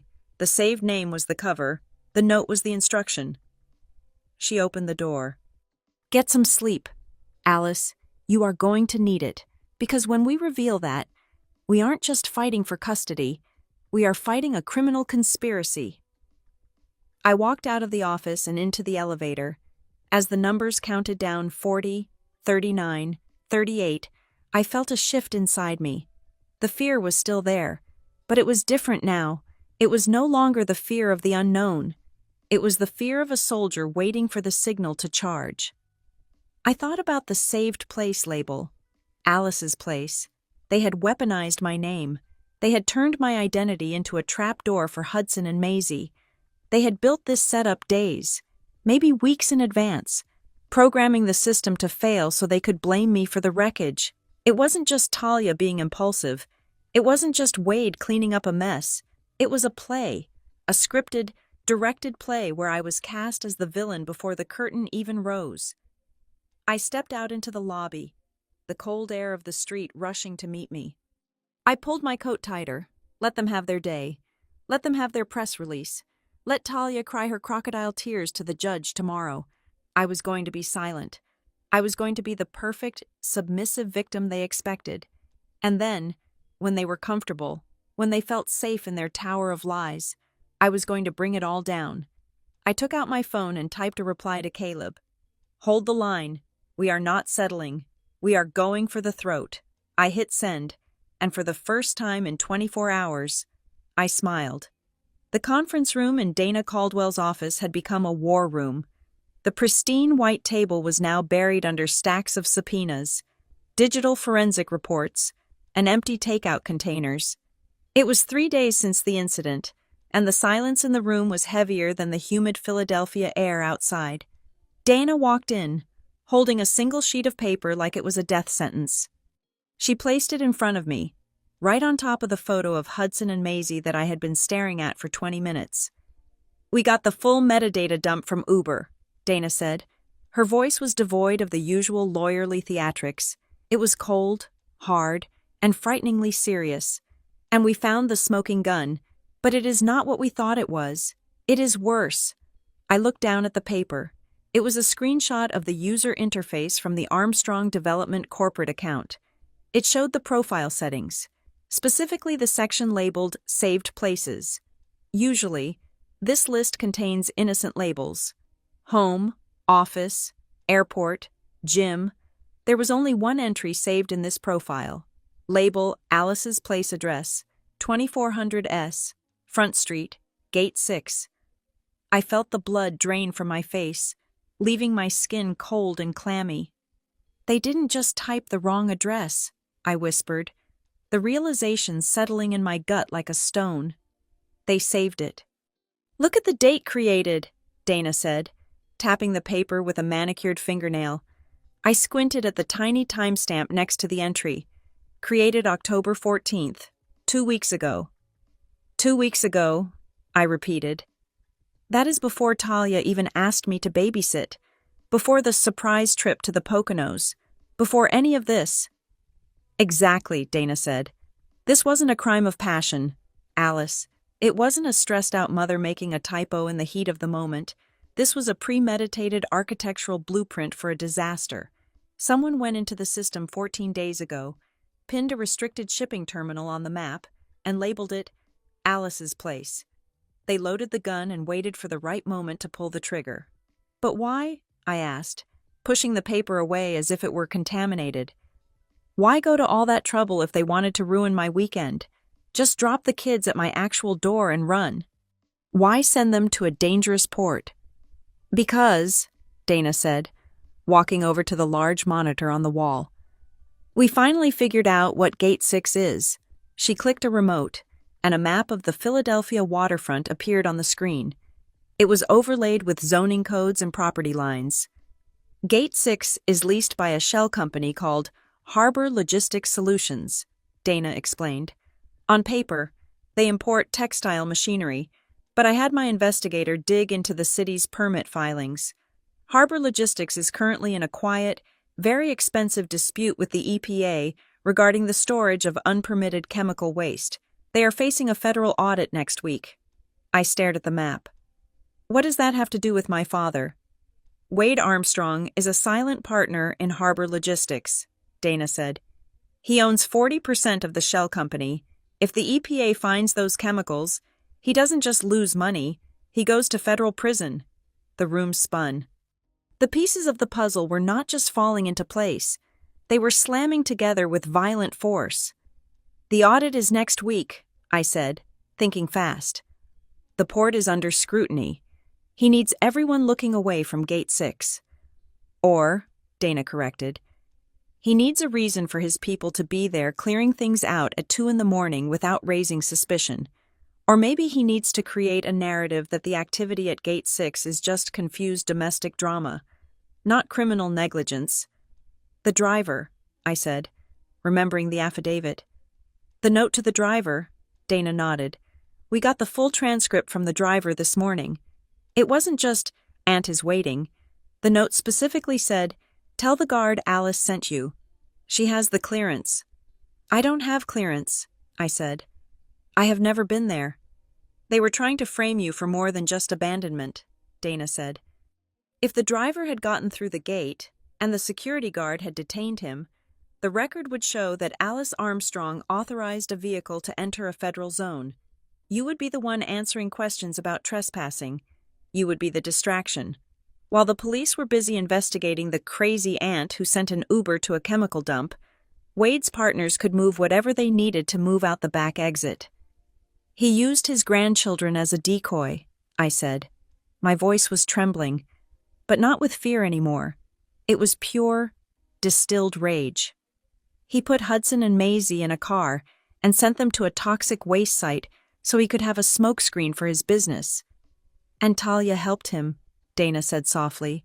She couldn't have known about the chemicals, I said, a desperate part of me still wanting to believe my sister wasn't a monster. She is selfish, but she isn't a psychopath. Isn't she? Dana asked. Let's look at the hallway again. She pulled up the video file on her laptop, the same grainy footage from the Ring camera that Caleb had sent. We watched the part where she leaves, Dana said. But my team pulled the footage from the previous 20 minutes, the footage Caleb didn't see because he wasn't looking for it. She pressed play. The video showed the empty hallway. Then, the elevator doors opened. A man stepped out. He was tall, wearing a long trench coat and a baseball cap pulled low. He didn't look like a neighbor. He moved with the efficient, predatory grace of a man who cleans up messes for a living. Drew Kellen, I said, recognizing him instantly. He was my father's fixer, the man who handled payoffs, intimidation, and the dirty work that kept Armstrong Development's hands clean. Watch, Dana commanded, on the screen. Talia opened her apartment door. She didn't look surprised to see Drew.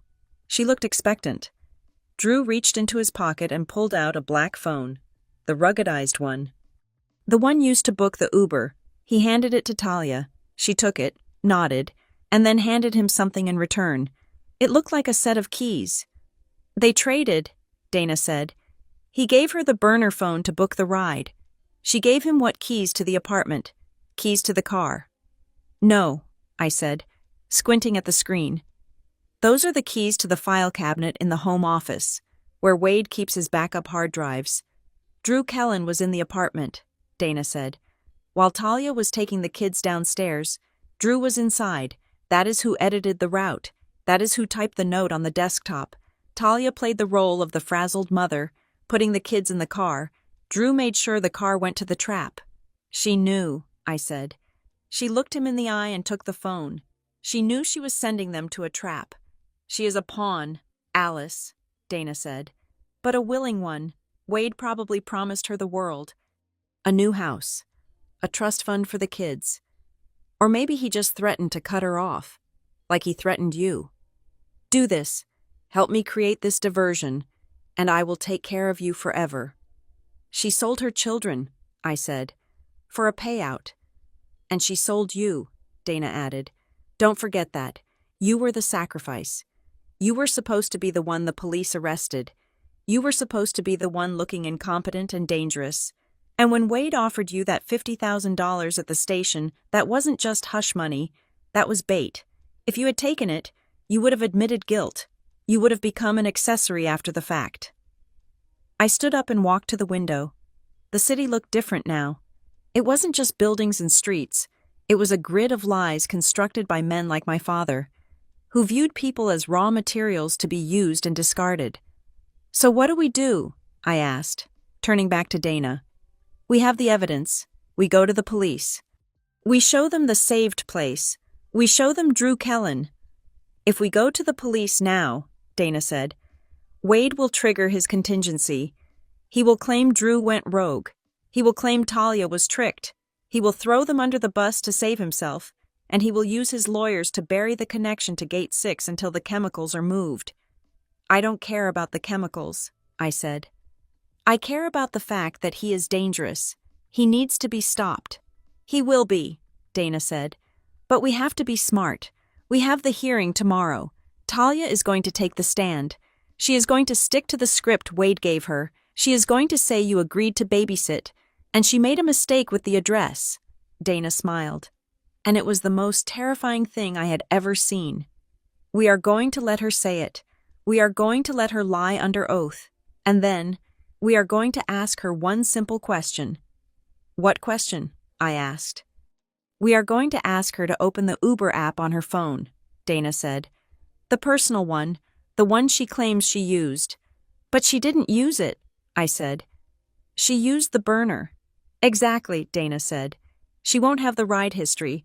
She will panic, and then we will show the court the log from the burner phone, and then we will show the saved place created 2 weeks ago, and then we will ask her, Talia, if this was a mistake, why did you label a toxic waste dump as your sister's apartment 14 days ago? She will crack, I said. She will shatter, Dana corrected. And when she shatters, she will look for a lifeline.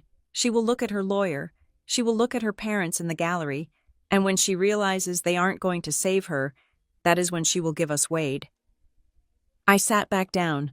The weight of the betrayal was crushing, but the clarity was exhilarating. He thinks he is playing chess, I said. He thinks I am just a piece on the board. He forgot one thing, Dana said, gathering the papers back into her folder.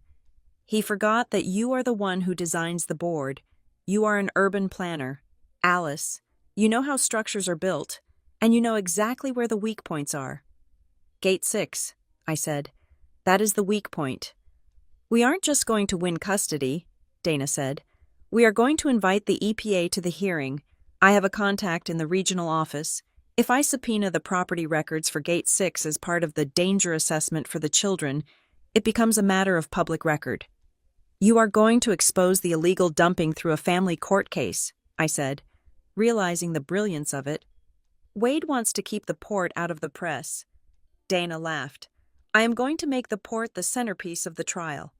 I looked at the photo of Hudson and Maisie again.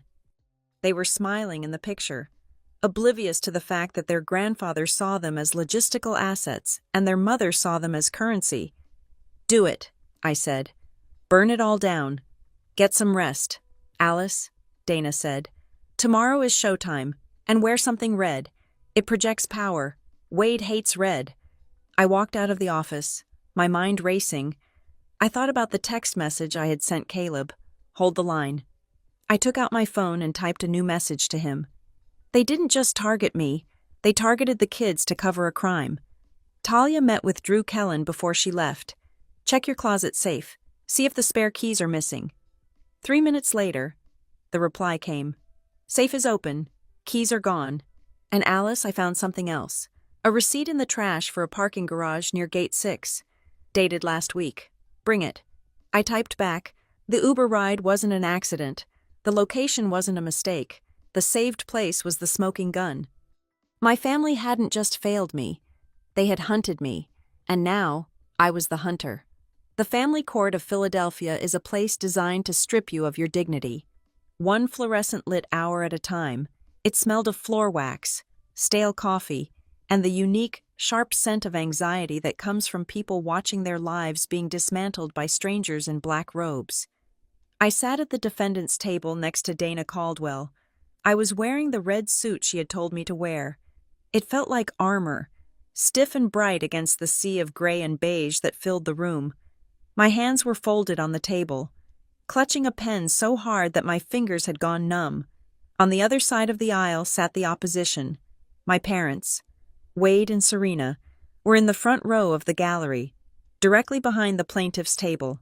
They sat with the posture of royalty attending a tedious play. Wade was checking his watch, likely calculating how much this hearing was costing him in billable hours versus the cost of simply buying the judge. Serena was staring at the back of Talia's head with a look of fierce, protective concentration. And then there was Talia. If I hadn't known her for 35 years, if I hadn't watched her on video handing a burner phone to a corporate fixer before sending her children to a chemical dump, I might have felt sorry for her. She had dressed for the part of the wronged mother with Oscar-worthy precision. Gone were the designer trench coat and the sharp yoga pants from the security footage. Today, she was wearing a soft pastel blue cardigan over a modest floral dress.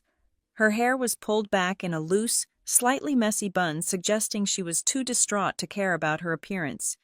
She held a crumpled tissue in her hand like a prop, dabbing at eyes that I knew were dry. "All rise," the bailiff announced. Judge Holloway swept in. She was a woman in her 60s with glasses perched on the end of her nose and an expression that suggested she had heard every lie ever told in the city of Philadelphia and was impressed by none of them. "We are here for an emergency hearing regarding the custody and welfare of Hudson and Maisie Pierce," Judge Holloway said, shuffling the files on her bench. "I have read the filings. Let's keep this brief. I have a full docket." Talia's lawyer stood up. His name was Marcus Thorne. He was a man who wore suits that cost more than my college tuition and smiled with all of his teeth but none of his eyes. "Your Honor," Thorne began, his voice smooth and rich, echoing slightly in the high-ceilinged room. "We are here because of a tragic breach of trust. My client, Mrs. Pierce, is a devoted mother who found herself in a scheduling crisis. She reached out to her sister, the respondent, Alice Armstrong. They had a verbal agreement. Alice agreed to watch the children so my client could attend to a marital matter. I felt a hot flush of rage crawl up my neck. A verbal agreement. It was the oldest lie in the book because it was the hardest to disprove. My client did what any trusting sister would do, Thorne continued, gesturing to Talia, who let out a small, pitiful sniffle. She sent her children to her sister's home, but when they arrived, Alice was not there. She had prioritized a work event over the safety of her niece and nephew. She locked her doors. She ignored her phone. She left 2 minors stranded on the street in the middle of the night. Thorne paused for effect, turning to look at me with theatrical disgust. "This is not just negligence, Your Honor. This is malice. Ms. Armstrong is a single, career-focused woman who has long resented the domestic responsibilities of her sister. She used these children as pawns to make a point about her precious time. And because of her selfishness, 2 children were traumatized." I started to stand up. "That is a lie," I whispered. Dana's hand shot out, clamping onto my wrist with a grip of steel. She didn't look at me. She looked straight ahead, her face bored. "Sit down," Dana hissed under her breath. "Let him talk. Every word he says is another nail in their coffin. Don't interrupt the funeral." I sat back down, my heart hammering against my ribs. I wanted to scream. I wanted to pull out the laptop and show the judge the email. I wanted to play the recording of Wade trying to bribe me. But Dana had been clear, Today is not about winning. Today is about locking them in. Thorne finished his opening statement, painting a picture of me as a cold, heartless spinster who would sacrifice her own blood for a promotion. Then, he called Talia to the stand. Talia walked to the witness box with small, hesitant steps. She swore to tell the truth, the whole truth, and nothing but the truth. I watched her hand rest on the Bible. It didn't burn. "Talia," Thorne said softly, "did you speak to your sister on Friday afternoon?" "Yes," Talia said, her voice trembling just the right amount. "And what did she say when you asked her to babysit?" Talia looked at me, for a second, just a split second. The mask slipped. I saw the flash of hatred in her eyes, the same look she gave me when we were kids and I got better grades. Then, the mask was back. "She said yes," Talia said, a tear finally escaping and rolling down her cheek. "She complained about work, like she always does, but she said, 'Fine, send them over.' She told me she would be home by 6. And you believed her." "She is my sister," Talia sobbed. "Why wouldn't I believe her?" "So you booked the Uber?" Thorne asked. "Yes," Talia said. "I packed their bags. I gave them hugs. I put them in the car. I told the driver to take them to Aunt Alice's. I thought they were safe." "And when did you find out they weren't?" "When the police called me," Talia said, burying her face in the tissue. "I was terrified. I thought she had taken them. I thought she was punishing me." Thorne looked at the judge. "No further questions." Judge Holloway turned to Dana. "Ms. Caldwell, your witness." Dana stood up slowly. She buttoned her blazer. She walked toward the witness stand, her heels clicking rhythmically on the hardwood floor. She didn't look angry. She looked like a surgeon inspecting a patient before making the first cut. "Mrs. Pierce," Dana said, her voice polite, almost friendly. "You stated that you booked the Uber ride personally. Is that correct?" "Yes," Talia said, sniffing. "You used the Uber app on your phone?" Dana asked. "Yes, of course," Talia said. "And you typed in the address yourself?" Talia hesitated. Her eyes flicked toward the gallery, toward Wade. Wade gave a barely perceptible nod. "Yes," Talia said firmly. "I typed in Alice's address. Or I thought I did. I might have made a mistake. I was so stressed." "We understand stress," Dana said soothingly. "But I just want to be clear for the record. You, personally, entered the destination. No one else did it for you." "No," Talia said. "I did it. And you added the note for the driver," Dana asked. "The note that said, 'Aunt is waiting at the gate.'" Talia blinked. Yes. I wanted the driver to know she was there, so he wouldn't leave them alone." "So you typed that note," Dana repeated, "on your phone, while you were with the children?" "Yes," Talia said. "I did." Dana nodded, as if satisfied. She walked back to our table and picked up a piece of paper. She didn't show it to the judge. She didn't read it aloud. She just looked at it, then looked back at Talia. "Mrs. Pierce," Dana said, her voice dropping an octave, losing all its warmth. "Are you aware of the penalty for perjury in the state of Pennsylvania?" Thorne jumped up. "Objection badgering the witness." "Withdrawn," Dana said coolly. She turned back to Talia. "You are certain, under oath, that you were the only person who accessed that Uber account and that you typed those instructions yourself?" "I am certain," Talia snapped, a hint of her real personality breaking through the sad mom act. "I don't know why you are obsessing over the app. My sister left my kids in the cold." "Thank you," Dana said. "No further questions." She walked back to the table and sat down. I stared at her. "That's it," I whispered. "You aren't going to show the log. You aren't going to show the desktop edit." "Not yet," Dana whispered back. She just swore under oath that she typed a note that we can prove was typed from a desktop computer while she was in an elevator. She just tied the noose. Alice, now we let her stand on the trapdoor.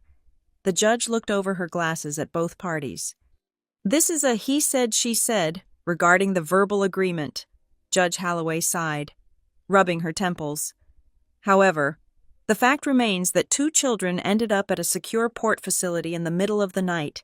That is a failure of parental oversight. She looked at Caleb, who was sitting at the back of the room, looking pale and exhausted. Mr.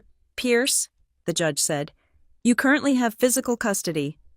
Yes, Your Honor. Caleb stood up. They are with me. Keep them, the judge ordered. Pending a full evidentiary hearing next week. Temporary sole custody remains with the father.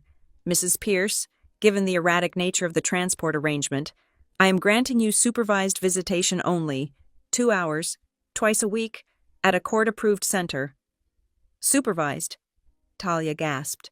But I am their mother. It was her fault. She pointed a trembling finger at me. It was your Uber account, Mrs. Pierce, the judge said sharply. And until we sort out exactly how North Front became South Front Gate 6, I am not comfortable with you transporting the children. Step down. Talia turned red. She looked at Wade. Wade's face was stone. He wasn't looking at Talia. He was looking at Dana. He realized, perhaps too late, that Dana hadn't fought back, and a lawyer like Dana Caldwell only refuses to fight when she knows she has already won the war. Hearing adjourned, the judge said. Banging the gavel, the room erupted into movement. Wade and Serena were up instantly, flanked by their legal team. They moved toward the exit, ignoring Caleb, ignoring the children who weren't even there. They stopped at our table. Wade looked down at me. He didn't look angry anymore. He looked disappointed. Like I was a bad investment he should have sold off years ago. You think this is a win? Wade asked quietly. 2 hours of visitation, you just broke your sister's heart. I saved her children, I said, meeting his gaze. And I saved my job. For now, Wade said. Monday is coming.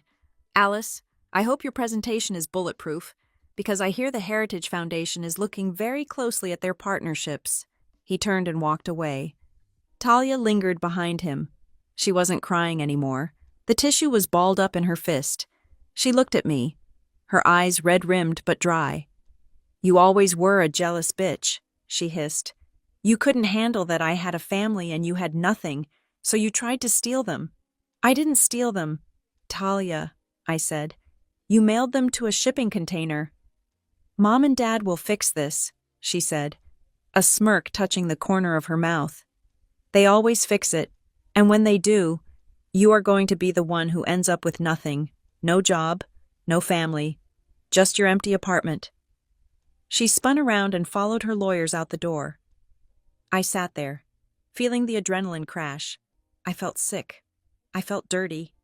I had been called a liar, a monster, and a failure in open court, and I had just sat there and taken it. I hate this, I said, my voice shaking. I hate that they walked out of here thinking they won. Dana was packing her briefcase. She snapped the lock shut with a satisfying click. They didn't win, Dana said. They just walked into the kill zone. She turned to me. Talia just perjured herself 3 times. Wade threatened you in front of witnesses again, and we have the transcript where Talia claimed she personally booked the ride to the gate. Dana checked her watch. It is 11 in the morning. My investigator is currently serving a subpoena to the Port Authority for the lease records of Gate 6, and I just got a text from my contact at the EPA. What did they say? I asked. They said they are very interested in why a residential Uber ride was directed to a facility that is supposed to be closed for hazardous material remediation. Dana smiled. It was a genuine smile this time. Let them have their press conference on the courthouse steps. Alice, let them call you the evil aunt, because when we come back next week, we aren't just going to play a recording. We are going to bring the federal government down on your father's head. We walked out of the courtroom. As we pushed through the heavy double doors, the flash of cameras blinded me. Reporters were shouting my name. Ms. Armstrong, why did you refuse to open the door? Alice, do you hate your nephews? Comment on the allegations that you prioritized your career over child safety. I lowered my head. I wanted to scream the truth. I wanted to grab the nearest microphone and tell them about the burner phone, about Drew Kellen. about the toxic waste, but I felt Dana's hand on my back, steady and firm. "Walk," she whispered. "Don't say a word. Let them write the story. The better the villain, the harder they fall." I walked through the gauntlet of shouting voices, my eyes fixed on the pavement. I swallowed the humiliation. It tasted like ash. But as I climbed into Dana's car and the door slammed shut, blocking out the noise, I looked at the courthouse looming above us. They thought they had shamed me into silence. They didn't realize that silence wasn't surrender. It was the deep breath before the scream. The air in courtroom 4B was thin, recycled, and smelled of ozone. It was the smell of a storm about to break. We were back. 7 days after the preliminary hearing. The dynamic in the room had shifted. My parents, Wade and Serena, sat in the gallery with the stiff, brittle posture of monarchs watching a revolution gathering at the palace gates. They looked confident, but I saw the way Wade's hand kept twitching near his pocket, reaching for a phone he was not allowed to use. Talia was on the stand. She had doubled down on the fragile mother aesthetic, wearing a cardigan so pale it was almost transparent. She looked at the judge with wide, watery eyes, having just spent 20 minutes weeping about how much she missed her babies. Dana Caldwell stood up. She didn't button her blazer this time. She didn't pace. She stood perfectly still, like a statue carved from ice and vengeance. "Mrs. Pierce," Dana said, her voice carrying to the back of the room without a microphone. "I want to clarify your testimony from last week. You stated, under oath, that my client agreed to babysit. You stated that you personally booked the Uber ride, and you stated that the destination error was a result of your extreme emotional distress. Is that still your testimony today?" Talia sniffed, dabbing her nose with a fresh tissue. "Yes, I have told the truth." "You also stated," Dana continued, picking up a remote control, "that you did not see the email my client sent you because you were too busy packing the children's bags. Is that correct?" "I don't check my email every second," Talia snapped softly. "I am a mother. I was busy." "Let us look at Exhibit A," Dana said. The large screen on the wall flickered to life. It showed the email I had sent. Subject regarding this weekend. Unable to babysit. "Please look at the timestamp," Dana said. "Sent at 2:14 in the afternoon. Now, please look at the line below it." A red box appeared around the bottom of the email. "Read receipt. Confirmed opened at 2:14 and 30 seconds. "You opened it 30 seconds after it was sent," Dana said. "You didn't just receive it, Mrs. Pierce. You opened it.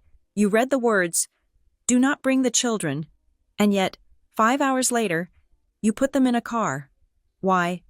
Talia shifted in her seat. "I might have opened it on my phone by accident. I didn't read it. I get hundreds of emails." "An accident," Dana repeated. "Interesting. Let's move to Exhibit B." The screen changed. The grainy, wide-angle footage of the hallway outside Talia's apartment appeared. "This video was taken at 7:14 in the evening," Dana said. 5 hours after you accidentally opened the rejection email. Here you are, ushering Hudson and Maisie out the door." Dana paused the video. The image froze on Talia's face. She looked annoyed, focused, and decidedly not tearful. "Mrs. Pierce?" Dana asked, pointing at the screen. "What is that in your hand?" Talia squinted. "My phone." "Your phone," Dana said.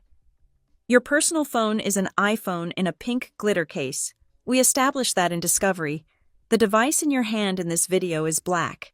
It is ruggedized. It looks like a military-grade device. Why were you holding a phone that does not belong to you?" Talia froze. Her eyes darted to her lawyer, Marcus Thorne. Thorne stood up. "Objection," Thorne said. "Relevance. Whatever phone she was holding is immaterial to the abandonment. It goes to the heart of credibility, Your Honor," Dana shot back. "And it goes to the origin of the Uber ride. Overruled." The judge leaned forward. "Answer the question, Mrs. Pierce." "I don't know," Talia stammered. "It was just an old spare. I grabbed it because mine was dead." "Yours was dead?" Dana asked. "Yet in the video, We can clearly see you checking your smartwatch, which is synced to your phone. But let's accept your premise. You grabbed a spare phone that, coincidentally, was logged into the corporate Uber account of Armstrong Development. A ripple of murmurs went through the gallery. Wade sat up straighter. Exhibit C, Dana announced. The screen shifted again. This time, it showed the Uber log. It was a grid of data, cold and undeniable. This is the ride record, Dana said. Booked from the device ID matching that black phone. Account holder. Armstrong Development. Passenger guest. Dana walked toward the witness stand. Now, Mrs. Pierce, this is where your story about a mistake falls apart. You claimed you typed the wrong address. You claimed you meant to type North Front Street, but your finger slipped and you typed South Front Street. Is that right? Yes, Talia cried out. It is a common mistake. They are similar names. They are, Dana agreed. But you didn't type an address. Did you? Dana hit the button on the remote. The screen zoomed in on a specific line of code in the ride request. Method saved place selection. Selected Alice's place. The room went silent. You didn't type anything, Dana said, her voice dropping to a lethal whisper. You selected a preset favorite from the menu. You clicked Alice's place. So, Talia said, her voice rising in pitch. I saved her address. That proves I was trying to send them to her. Does it? Dana asked. Let's look at the metadata for Alice's place. Another click. The map appeared. A pin dropped onto the screen. This entry, Dana said, was created on October 14th, 2 weeks before the incident, and the coordinates saved under the name Alice's Place do not point to my client's apartment in Fishtown. They point, with GPS precision, to 2400 South Front Street, Gate 6. I watched Talia's face. The color drained out of it so fast she looked like a ghost. You, or someone with access to this account, created a digital trap 2 weeks in advance, Dana said. You labeled a toxic waste site as Alice's Place so that on the night in question, you could simply click a button and claim ignorance. You didn't make a mistake, Talia. You executed a script. That's not true, Talia screamed, gripping the railing of the witness box. I didn't know. I just clicked the name. I thought it was her house. You thought it was her house, Dana challenged. Then explain the edit. The screen flashed again. Route edited 7:17 p.m. Note added. Gate 6. Ant is waiting at security booth. 2 minutes into the ride, Dana said, pacing in front of the stand. The destination was confirmed, and a note was added manually. Gate 6. Security booth. If you thought they were going to a residential apartment, why did you type instructions for an industrial security checkpoint? I didn't, Talia yelled. I didn't type that. We know you didn't, Dana said calmly, because at 7:17, the video shows you were standing in the hallway with your hands in your pockets. You weren't typing, which means someone else was. Thorne was on his feet again, shouting objections, but the judge was ignoring him. Judge Holloway was staring at Talia with an expression of dawning horror. Who edited the ride? Talia, Dana asked. Who was in the apartment with you? Who helped you send your children to a shipping terminal? No one, Talia sobbed. I was alone. You are lying, Dana said. And we are done playing games. Dana turned to the judge. Your Honor, before I present my final exhibit, I would like to submit a sworn affidavit from the driver of the vehicle, along with a voice recording taken inside the 3rd District Police Station on the night of the incident. Proceed, Judge Holloway said. Her voice icy. Dana pulled out a small speaker. She placed it on the railing of the jury box, facing the gallery, facing Wade. She pressed play. The sound of the precinct hallway filled the courtroom, the hum of the vending machine, the echo of footsteps, and then my father's voice. Clear, arrogant. We need to control the narrative. Tell the police it was a mistake. I will write you a check, $50,000. Consider it a consulting fee. Then my mother's voice. Don't be difficult. Alice, take the money. Then wait again. If this becomes a scandal, I will make one call. Alice. One call. And you are finished in this town." The recording ended. The silence in the courtroom was absolute. It was the silence of a vacuum, sucking the air out of the lungs of everyone present. Wade Armstrong did not move. He sat like a stone idol, staring straight ahead, but I saw a vein in his temple throbbing violently. Serena had covered her mouth with her hand, her eyes wide with terror. "This," Dana said, gesturing to the speaker, "is not the sound of a grandfather concerned for his family. This is the sound of a co-conspirator covering his tracks. This is witness tampering, this is bribery, and it proves that the Armstrong family knew exactly what happened that night and was willing to pay $50,000 to hide it." Judge Holloway looked at Wade. Her gaze was withering. "Mr. Thorne," the judge said to Talia's lawyer, "control your client, because right now, this looks less like a custody hearing and more like a RICO predicate." Dana turned back to Talia. Talia was shaking. She looked at her parents, but they were not looking at her. They were looking at the exit. "Talia," Dana said softly, "look at them.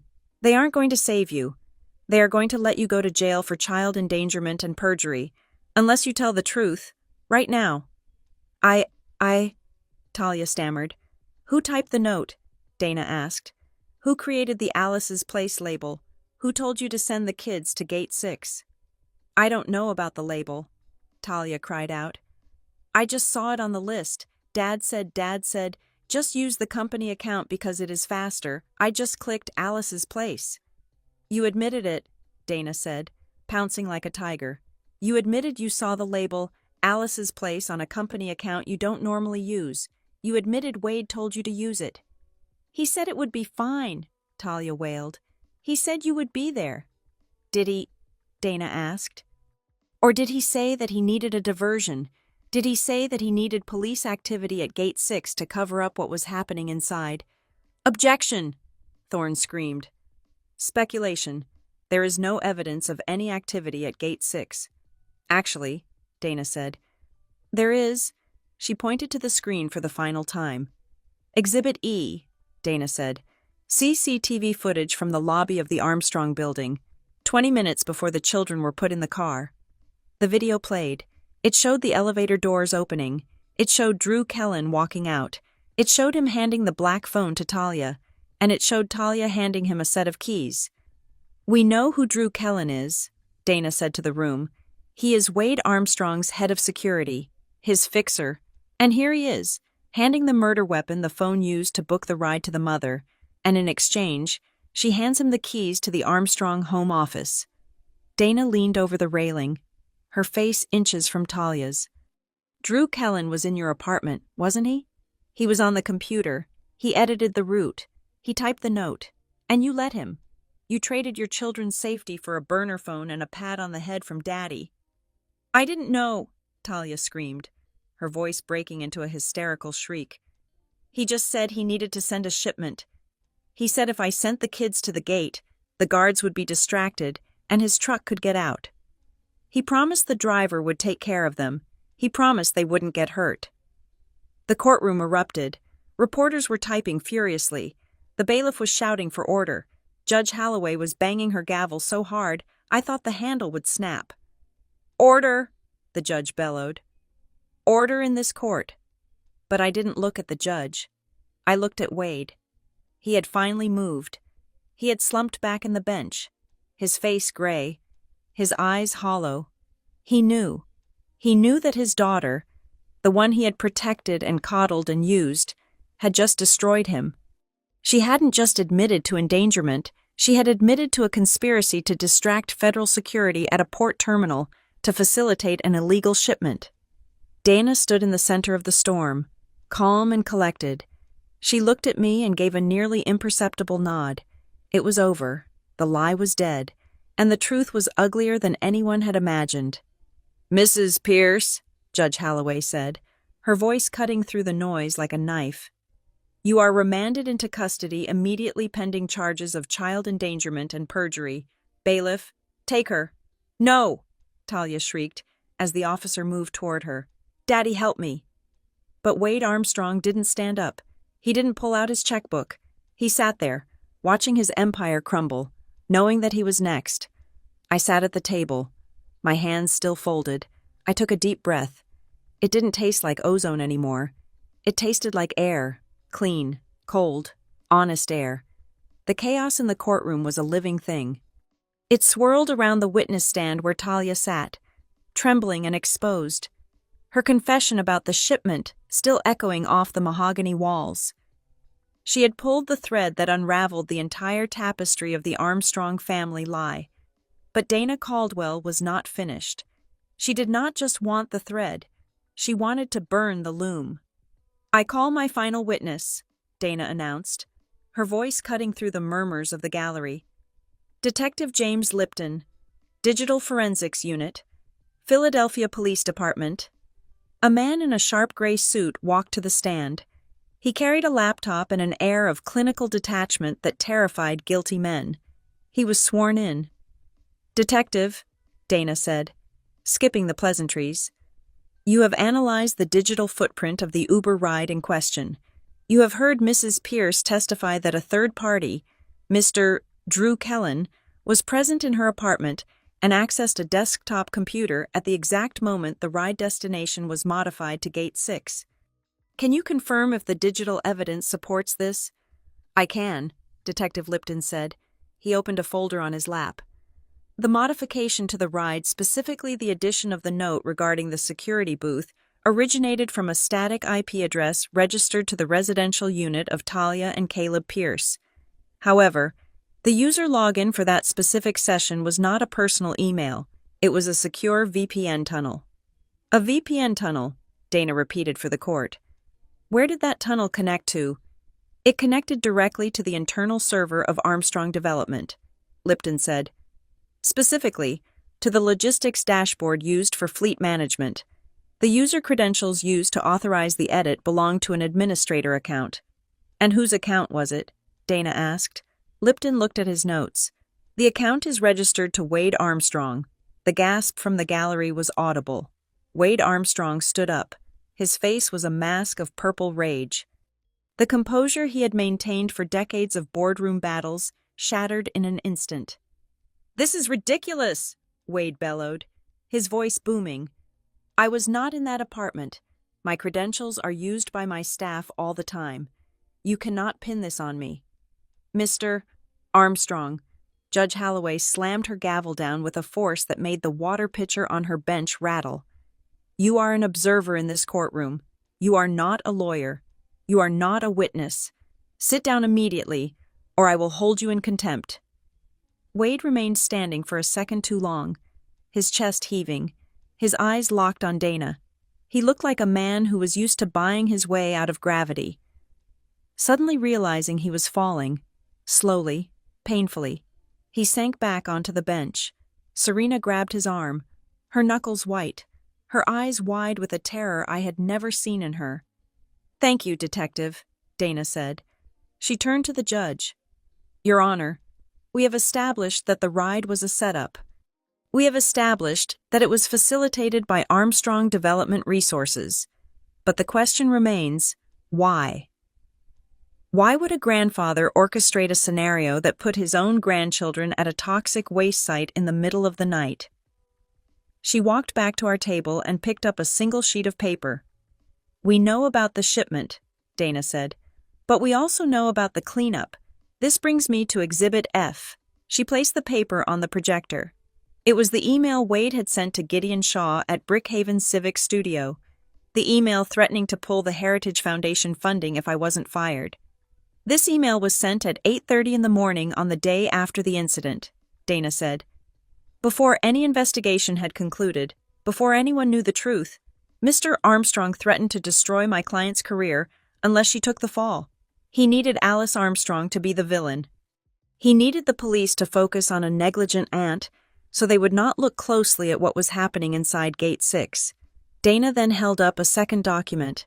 It was a printout of text messages. "These are messages recovered from the phone of Mr. Drew Kellen, who was served with a subpoena 3 days ago," Dana said. "Read the highlighted text, please." The screen magnified the message bubble, from Wade A. To Drew K. Time: 6:45 p.m. Friday. Message: make sure the driver has her name.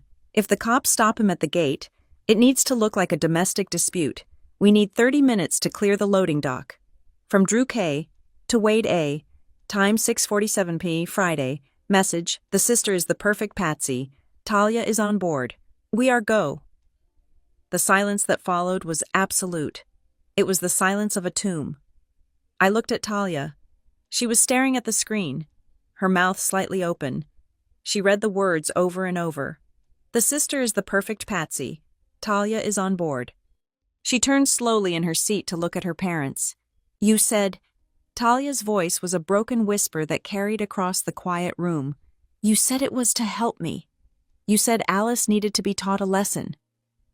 Wade did not look at her. He was staring straight ahead. His jaw clenched so tight I thought his teeth would crack. He was done with her.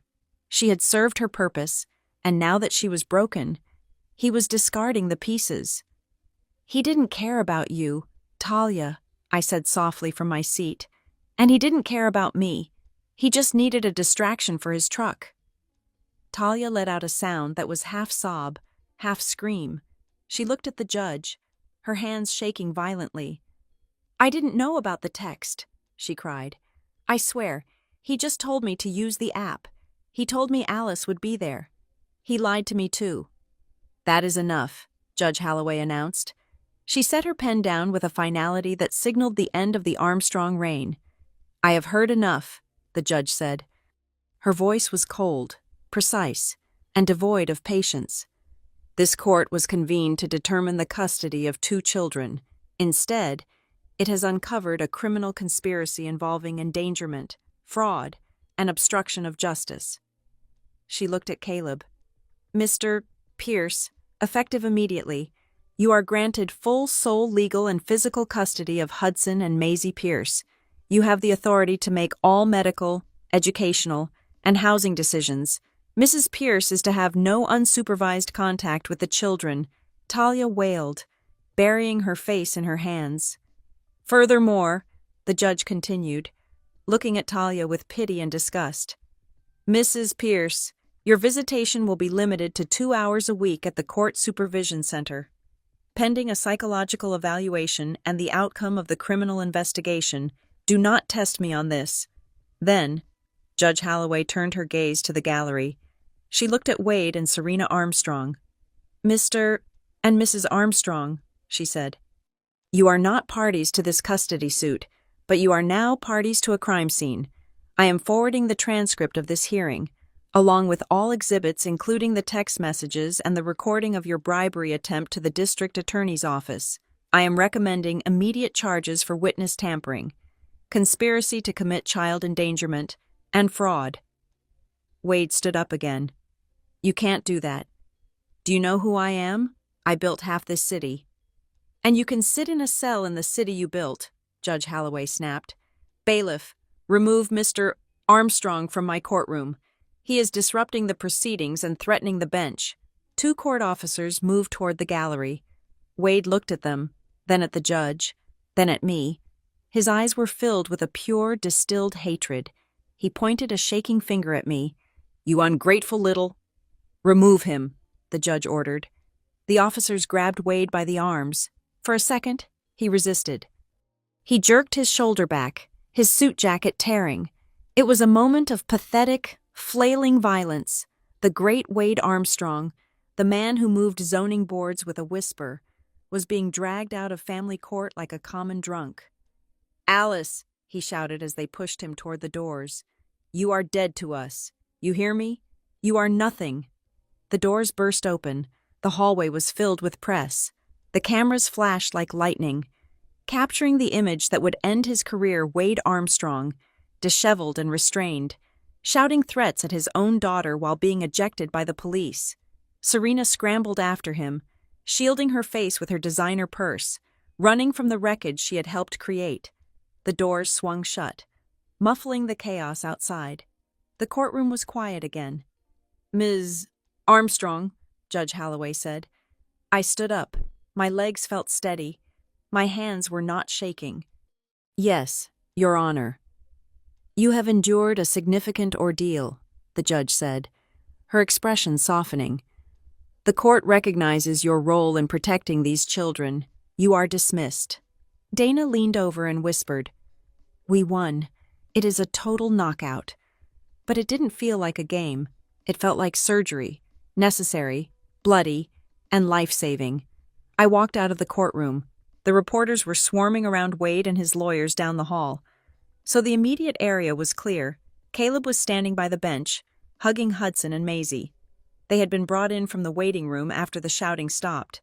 Hudson saw me. "Aunt Alice!" he yelled. He broke away from his father and ran toward me. Maisie followed him. I knelt down on the hard floor, not caring about my red suit. They collided with me, a tangle of arms and tears. "I saw on the news," Hudson whispered into my ear. "They said you didn't leave us. They said you saved us." "I will always save you," I said, pulling back to look him in the eye. "I promise you. Hudson, no one is ever going to use you as a weapon again. No one is going to put you in a car to a dark place. You are safe." "Mom is crying," Maisie said, looking over my shoulder at Talia, who was sobbing in the arms of her lawyer. "Mom is going to get help," I said carefully.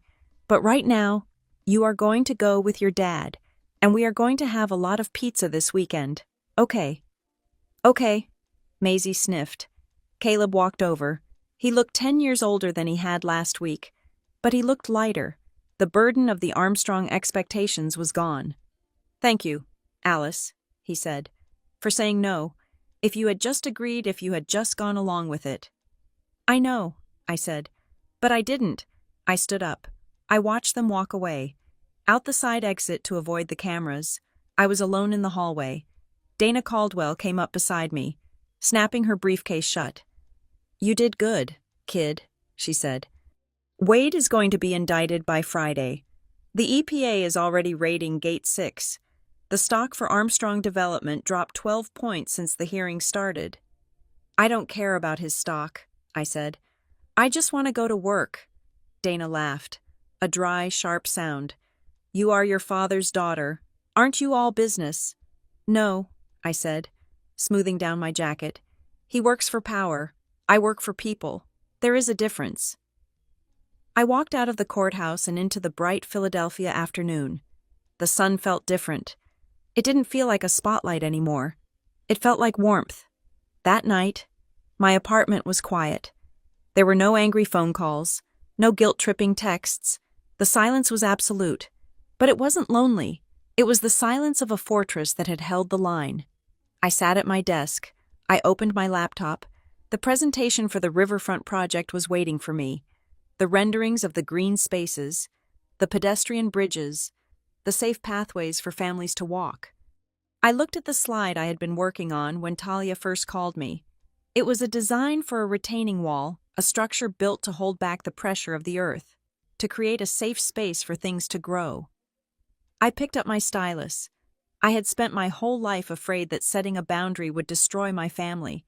I thought that saying no was an act of violence.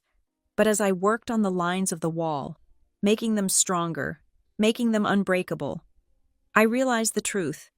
The boundary didn't destroy the love. The love was never there to begin with.